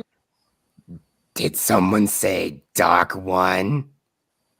Oh, there you are, my friend. I was wondering when you were going to show up. Oh, I was just in the neighborhood and I heard my name. Oh, great, you're here too. It's not bad enough to have one psychotic entity inside my head. I have two. One may or may not be some sort of a piece of an interdimensional demon out there. Oh, you're damn right. Demon. But I'm not Cthulhu. But I'm not Cthulhu. Cthulhu is a speck compared to me. Yes. Astro's here. He is. Yeah. Oh! Hey, Astro, you're in. I didn't see you in the chat there. Hey, what's up? Well, yeah. I'm So glad one of us is paying attention to chat. I'm sorry. I'm very sorry. I'm very sorry about that. I know. I'm just trying to focus. I know. I'm not very quick on the draw with this whole computer stuff. Sorry, I was stuffing my face with steak again. Yeah, I'm getting a little bit hungry myself, but I know Paris is raiding his picnic basket for steak again. Oh, you have very interesting friends, Spox. You have very interesting friends indeed. Yeah, that's true. Let's continue on with this. Again, Asher, if you want to come on in, it's open. It's open to you. It's always open. I just raided Doc's picnic basket, and I feel funny. Oh shit. That's no good. It's the butterfly effect. It's the butterfly effect. Looks like someone had a meat stroke. I see what you did there, asshole. And you're claiming you're smarter than the average bear. Heck, you're not even smarter than you're not even smarter than Yogi Bear. Heck, you're dumber than usual bears. Oh, Vandenberg, you are gonna regret ever saying that to him. Just wait. Don't make sure we don't wake up with claw marks on our face if he ever finds out where we live. Oh, okay. Okay, Astro. That's perfectly all right. Beat me in Smash Brothers, motherfucker. Well. Jetsbox is ever slowly, steadily saving up for a Nintendo Switch, but I think it's ultimately fruitless because, again, everything seems to go not so well for him when it comes to his finances. Yeah. Just shout out for the whole world to hear, Vandenberg. He resembles depictions of demons. Holding unimaginable manipulative and mental powers, they eventually broke the containment of their original universe and bled into that of our own during the primitive age of man. Upon their arrival, the Dark Ones immediately saw to the enslavement of all mankind, doing so by using the undead spirits of the Deadites, entities capable of possessing the bodies of any living or dead thing, and becoming an indomitable threat even current man has a near impossible time of defeating. Because of the Dark Ones and their use of the Deadites, humanity would know no other kind of existence without kneeling before the evil dead. Name drop. Through numerous methods across multiverses, the Dark Ones would eventually roll credits. Oh, look, right there was badass. I just love that line from the movie Army of Darkness.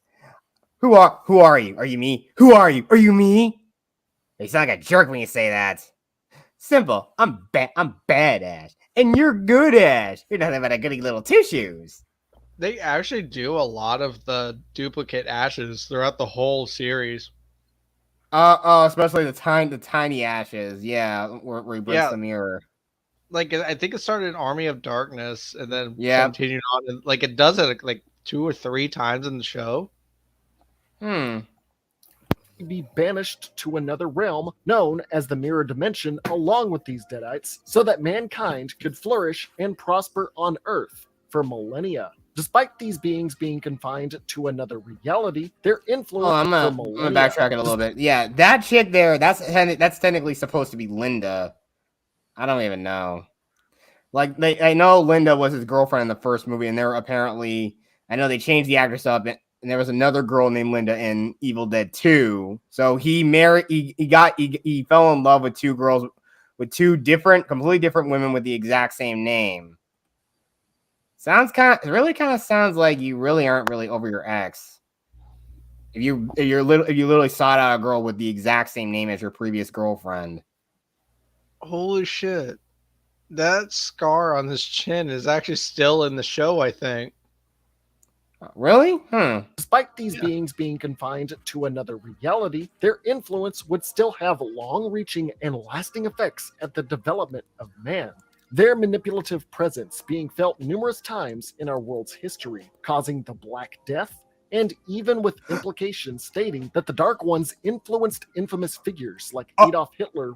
Oh, good times. And this is a good place to pause on YouTube, just saying. No, that's not what I want to do. Yes, right there. Good times. Good times with Black Death there. Yes, wiping out half of Europe and most of Europe. That is fun. The greatest time in history. Yeah, business was booming. I could tell. You should have been there. Boils, swords, death, coughing, everything. It was such a joy. Not compared to this other sort of pandemic that happened in this modern age. This coof, as you call it, or this pinko pox, or this human malware. I don't know. You have so many words. People seem to be very, very sensitive about that very word, but we'll not say it because I'm pretty sure the people who the so-called gods that frequent this internet are watching us. implications stating that the Dark Ones influenced infamous figures like Adolf Hitler, with these manipulated individuals seeking out artifacts across the world that could one day fully bring back the Dark Ones and usher in another age of their rule. The Dark Ones, pre-banishment, had created an untold number of books, the covers made from skin, the pages made from flesh, and the scripture written in Sumerian of the blood of the same thing. Flesh. The book was the book and the pages were made of flesh, while it was written in blood. Well, Skin, no, I think you're talking about the flesh and skin. No, I think the flesh part underneath. I think the flesh off it is probably like the muscle tissue or something. Maybe, I don't know. Well, yeah, I think. Well, if that's the case, then the outer would be made of flesh, and then the pages skin, because it's pretty thick. Yeah. Men and women called the Necronomicon Ex Mortis. Within what are at least 3 of these volumes lies prophecies, incantations to summon the dead, and passages to resurrect powerful demons. One of these Necronomicons was displaced into a graveyard in 14th century England during the reign of Lord Arthur at Castle Candar, where an army of darkness of skeletons, corpses, and even demons was created and fought against a medieval army led by a time-traveling badass known as the Hero from the Sky. The book and its hellish powers would be sealed away and would remain untouched until it would be rediscovered in the early 1980s by an American research team led by one Professor Raymond Noby. Alongside an intricately designed dagger, he would bring this book and blade back to a cabin he owned with his wife in the woods of Michigan. From there, the good doctor would... And I think a little fun fact I found out that actually is a similar looking sword that is used by a certain blind swordsman from the Mortal Kombat games, at least from the live action Legacy series. I think his sword. What a safe place to read dark shit. Somewhat. I mean, nowhere. Although there is tree rape, so I guess that is a thing.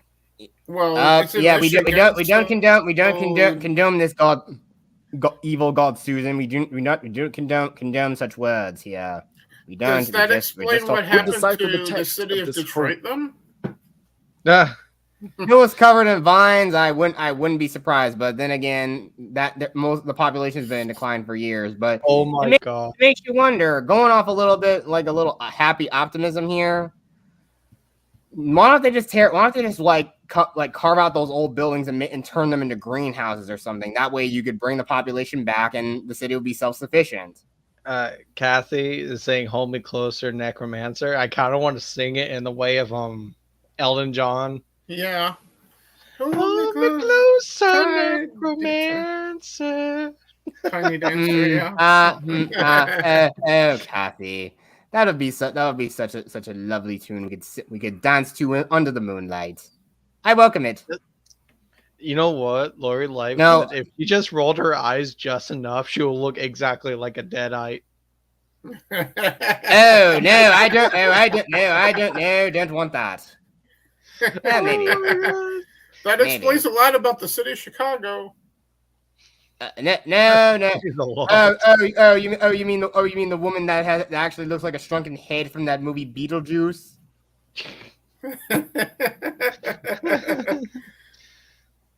We could do this all night, folks.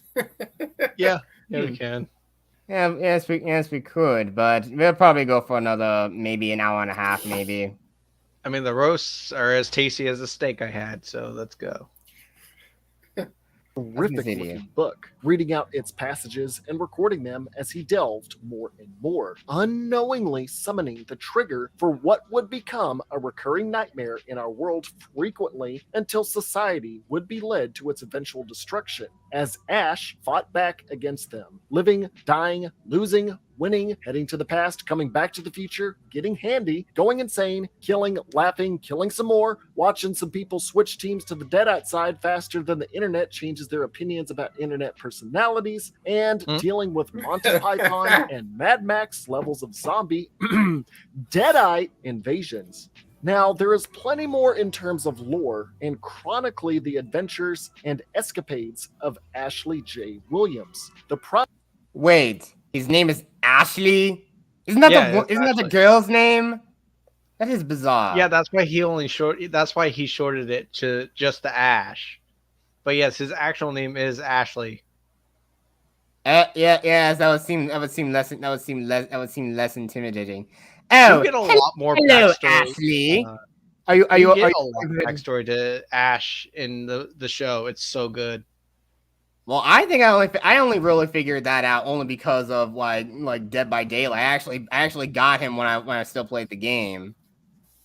I don't know if I want to revisit that game again. I'm not sure. I don't think I want to. But I do have a good thing. I have a really good escape on that. And I think I've streamed the game a few times on my channel. Yes, and they suddenly were a little bit interesting. I think I just realized what's wrong with the world that we live in right now. What? And that is that we're experiencing a deadite invasion. Oh, those NPC people. Yes. Insane people who live their lives on the internet. Are you saying that Biden's a deadite, but it's a deadite that's just too retarded to work? Yes, that's exactly what I'm saying. But let's not once again. Let's not dabble into politics here. But if it involves something, evil, it has some fair game in it. A little bit. Prophesied warrior and soul hero that could defeat this uprising of the evil dead. But what if Ashley either didn't exist or was killed prematurely before any of his prophesied accomplishments could occur? What would happen if someone were to stumble upon, translate, and intentionally or accidentally evoke the powers of the next? Yes, and that's probably the final resting place of my own father. A dead oak tree that probably contains the Book of the Dead. Then we need to find the Book of Amun-Ra then, just to be safe. No, I've never been one to never wanted to trust those Egyptians. That's Chemotap. That's what you would call it. That guy? No, I don't even want to talk to him. Anubis doesn't even want to talk to that guy. He screwed up miserably.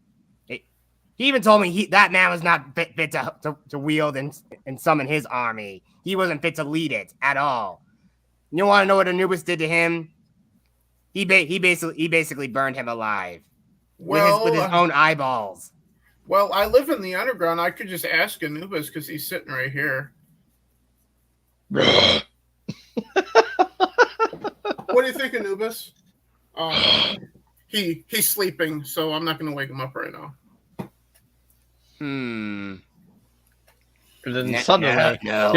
I seem to know Anubis pretty well.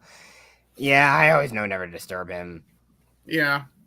But I never disturb. But he knows one thing, because I should never disturb him because I sometimes sleep under his own bed sometimes. Anubis sleeps under my bed, so I don't even have a bed frame, so fuck y'all. Right. I forgot you sleep inside your own cave. Well, I sleep on a futon, so. First of all, ouch. I've always found those things very uncomfortable. If it works, most beds are very soft. I don't have back problems, so I think it's fine. Maybe I should consider a futon. But before I got the futon frame, I was having back problems. Now I'm not, so I think something fixed itself. Oh, please. Iron Maiden is the way to go. Oh, fuck yeah. Both of you guys are really effed up. What? Iron Maiden? It's metal history. That's the point, Jet Sparks. We are evil. Do you not understand that concept? Do you want me to get the Metal Hellraiser soundtrack out? I will do it. I will do it, damn it. Oh no! I do not want to be. If any metal music is heard, he's gonna rise up and he'll kill anything I throw at him. Even I can't stop that guy. Or his little dog companion friend who you often has tea with. Those two scare me.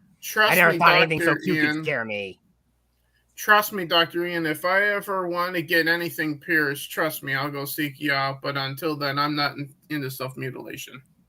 I don't think Doc would be pretty knowledgeable in acupuncture. No. I only know things about dismemberment and decapitation. I know from experience. I've actually dealt with that when I traveled to France once. Yeah, not the best experience. It kind of hurts a little bit when you lose your head, but I know I could easily reattach. I could easily just pick it up and reattach it. So no problems there. And I don't stitch it together. The skin just regenerates. So yeah, once again, people, I'm immortal. At least my body was. But the experiment that basically detached my soul from my body when it was dying, and it lingered for a few times over the centuries. And I possessed several human beings over the years until my spirit happened upon a single little toy cane that one certain mortal who I'm currently inhabiting may have happened upon. Yeah, and that was probably the biggest mistake of my life. And look where I am. You should have went for the sexy cowboy Jet. So, Jet, where were when you got possessed by Dr. Ian? Just so I know to never go there. Don't be careful not to buy something from Spirit Halloween. Just be careful. You don't know where you don't really know where some of that stuff is manufactured from.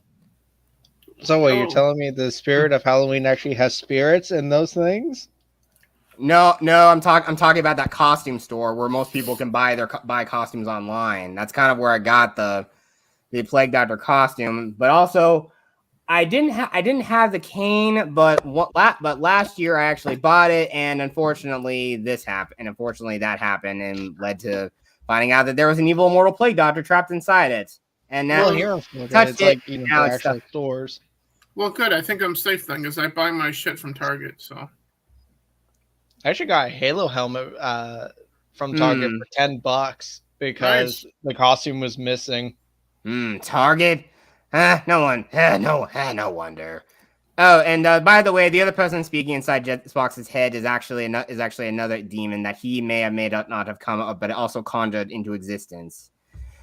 Just call me the Dark One, like the ones who create the Deadites. But I'm not among those guys. I'm something far worse. You sound like a poser when you say that. That voice sounds poser, you say? How dare you speak of that to me, bear? You sound like a demon I just need to use a pistol for. With 9mm. Oh, great. Now I think I somehow peed myself. Great, thanks, bears. Oh, no problem. God, it sucks having these guys inside my head. Sometimes I have no control over myself. Sometimes I'm starting to think of this one zombie. Well, that's on you for touching my cane box, and you for creating, and also for creating me as well.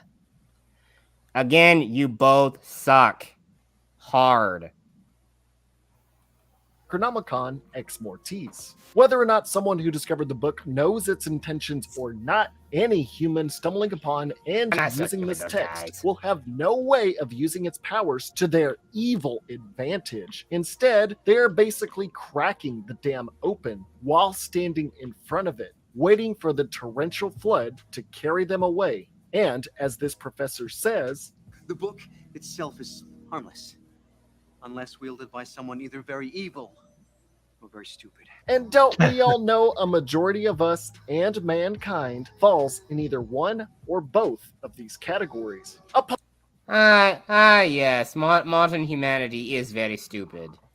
I saw that firsthand when I was playing Left 4 Dead the other night. At least from what Jetspock told me, everyone seems to jump ahead. Nobody seems to work as a team. And again, the game Left 4 Dead is its namesake. If you all venture off alone, you are basically Left 4 Dead. Upon reciting from these texts, in in this modern society, there will be like Necronomicon challenge, so you can survive the demon that you summoned. But of course, those TikTokers would do something so stupid. I think maybe you should all go back to that light yourself on fire challenge. Do yourselves a favor and stop being a blight on this planet. Please. I need more souls torture. And I know a couple of people who would get popcorn and watch. And that the would demons be... are the ones that upload the videos because, well, they killed them. That would be my one guy you will see on my channel in about 50 odd some minutes for the Underground Gaming. That'd be Joshy064. And probably myself and my younger brother, just because they would have food, and I'm like, oh, fine. All right, but let's get through this really quickly, and then we'll probably end the stream after this. Groaning force will be summoned, known as the Candarian Demon, an almost ethereal entity flying about as a non-physical mist that flies around our plane at high speeds, winding around obstacles like forests and townships, giving out a chilling, otherworldly moan. Wait, what? As it makes its... Kathy Skywalker said, let Sleeping Anubis lie. It's a play on Let Sleeping Dogs Lie. Because Anubis but of course. You again, I'd be afraid of Anubis too. And, people mistook me for Set one time. He is more like a noob dick. And if you think about it, it's even funnier when you realize that Kathy's logo is a picture of a cat. Oh, is it? Oh, yeah, that's right. Cats are the guardians of the underworld. Thank you for telling me. No, in my time, cats were seen as evil. And yes, there actually were a lot of cat burnings and mutilation in the Dark Ages. So yes, they were actually tools of the devil. A couple of those cats. They are the guardians of the underworld. Yes, and of course, even in the deepest, darkest places of hell and other dark dimensions. What about cats are still considered cute, and you don't ever mess with cute cats. And in the case of me, don't ever do anything horrible to puppies, especially corgis. There's a funny little thing with cats in Metal Gear Rising where if you try to cut them, they'll actually backflip out of the way. Like no matter how fast you are, they will backflip. Ouch. Yes, the Kathy, like I said, I do not ever want to sleep on those. Oh, come on. That's the whole point of what's being inside of an Iron Maiden's like. And target, often crashing through surfaces to knock down anything that may get in its way, even sending moving vehicles flying and destroying. So that's what that stuff looks like. While it has no physical form, some might say actually that's just not exactly a deadite. Unstoppable force. Yeah, I know. It's the film's myth. Portrayal of it in the original trilogy is nothing more than the vision of the Candarian spirit, and eventually in the TV series as a merely fastly looming fog, as it wanders violently. Ashley J. Williams even describes it as a dark and shapeless thing that lives not in the spaces that we know, but between them. In the dark. Oh, so Doc has attachment issues. As it approaches its target, the entity can manipulate electronics, either causing them to what do you mean by that? overload and shut off. So the Doctor has no attachment issues. I read it wrong. Now I completely understand the Evil Dead game. Do you? Wait, which one? The one on PlayStation 1 or the current one? The current one. That's the one that I've played. Yeah, I haven't played it. I mean, I saw it. I'm like, it's multiplayer, and I don't want to. I would totally dig if it was single player. The only reason I got it is because Joshy on my team on YouTube bought it, had no one to play with at the time. I'm like, fine, fuck. So I bought it to play it with him. And then I wound up playing it with other Twitch streamers. I've only been to Spirit of Halloween at an actual store, but I've never bought anything. Oh, wait. I think I have. No, maybe I haven't. It's been a couple of years. Causing physical objects like glass, knives, or anything else to float, rattle, or be thrown with enough force to instantly kill bystanders. The only way of stopping its relentless pursuit is by getting behind a strong enough wall or getting to an area of holy grounds where it will thereby be repelled. If this is not achievable, and then when it reaches a person, animal, or even an object, it can infect them and transform them into a deadite instantaneously. While some may say these new reformed corpses of their former selves can be labeled as a zombie, that is way too far from the truth. A deadite is much more than just a brain-dead walking corpse. No, think of these reanimated dead as more of a malleable clay that can become anything its dark master wishes, while also possessing intellect, cunning, and a way more brutally mischievous and violent nature. They can walk like regular people, talk like regular people, but will kill better than the average person. The means of infection and possession can be fast and sometimes unnoticeable by multiple means, ranging from the standard bite or scratch by an infected, causing the sort of bile-like darkness to course through your veins from its point of entry until your body fully succumbs to the infection. But unlike any other zombie apocalypse, a bite or scratch isn't the limit of being forcefully indoctrinated into the army of darkness. As merely being killed in any way by any deadite, the Candarian Demon, or the Dark Ones can have you converting to their side. If someone with the Necronomicon chanted a few certain spells, then possession of themselves or basically anyone nearby will also become instantaneous. Hell, the demon and the book don't even need a living host in order to create a deadite. If they can find a dead body, they will use it to create an undead soldier, ranging from the freshly deceased, a rotting corpse, or even just a pure skeleton, showing that the more the death count against this threat becomes, the more deadites that they can create and use in the process. Basically meaning, no matter how hard you try, you will not be able to stop yourself from turning. Even the titular hero, Ash, has become a deadite more than a few times. But unlike Ash and his prophecy plot hero convenient armor, you, on the other hand, won't have holy spirits or plot conveniences to turn you back to normal. No, this is real life now, baby, especially with the Candarian Demon roaming around instantly converting people in any situation. Now, what about the deadites themselves once they have been created?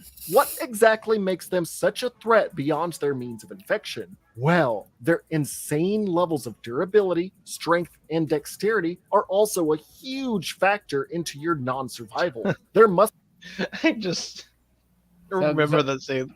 Oh my gosh, they're so sadistic. Like at times they're funny because of how sadistic they can be.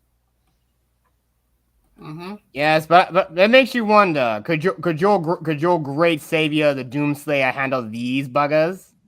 I mean, if it means killing every single human being, I guess so. That'd be an interesting crossover. Muscle mass will internally increase enough to where they can throw humans of any shape and size long distances in easily fleeing large objects like furniture and rip doors off cars as if they weighed nothing at all. They can also move at such high speeds that they can almost seem invisible to the naked eye, dodging any opposing gunfire and catching up to anyone attempting to escape them, even by vehicle. No matter who the person is, even if they're a small granny or even a toddler, will suddenly have these That's powers. Actually okay. So that kid it just showed. It's not a toddler or a possessed toddler. It's actually a demon kid that one of the characters summons, well, by force. Anything else elaborate on that?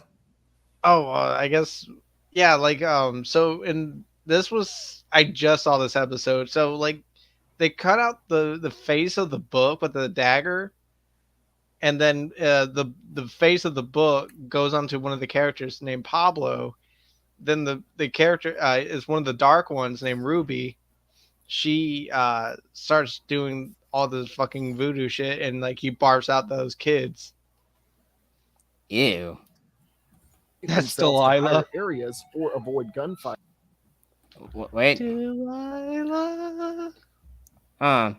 Kind of crazy. There's a character named Delilah in a story I'm writing. I kind of, at the point, I've just kind of introduced her already in the story.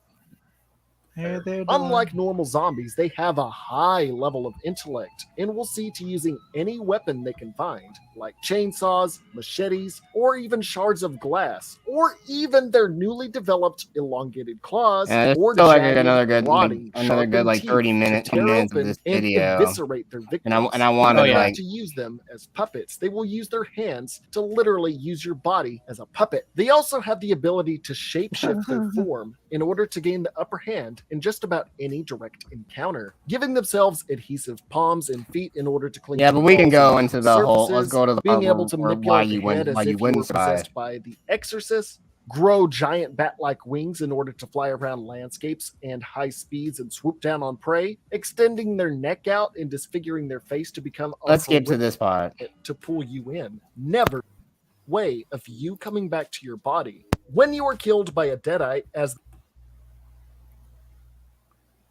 countless others, is a zombie that you family member were to break through this dark control by giving the victim an overwhelming sense of grief or reminding them of who they once were. However, in most cases, deadites, if not acting too cocky or playing with their food for too long, concede to killing anyone their possessed body has any emotional connection to before that can happen. In the early stages of the deadites' first outbreak, sunlight can also be a deterring factor to them, forcing them to operate in the dark. But deadites were quickly shown to easily function in broad daylight without any interference pretty early on. So it comes down to you being able to absolutely mutilate your friends and family to prevent yourself from becoming a vessel used by the Dark Ones. And depending on how widespread the deadites have expanded their influence could mean outside interference from living humans. For you see, being caught covered in blood with dismembered bodies and possibly a deadite reverting their appearance to appear frightened at your recent horrific actions could see you at the bullet end of armed responses by police or firearm-wielding civilians. Who is going to believe that the crying girl in the corner of the room where you were forced to kill countless others is a zombie that you were defending yourself against? No one's going to believe you after you just massacred an entire group. Trying to oust what the deadites are and what their probable danger to mankind is will just have you be seen as an insane person who will either be killed or permanently incarcerated, so they can use their shapeshifting to look innocent to put you in a situation where you're... Wait, say again? When you see Ash in the bed, that's the episode I'm on, actually. Like, is actually on my TV.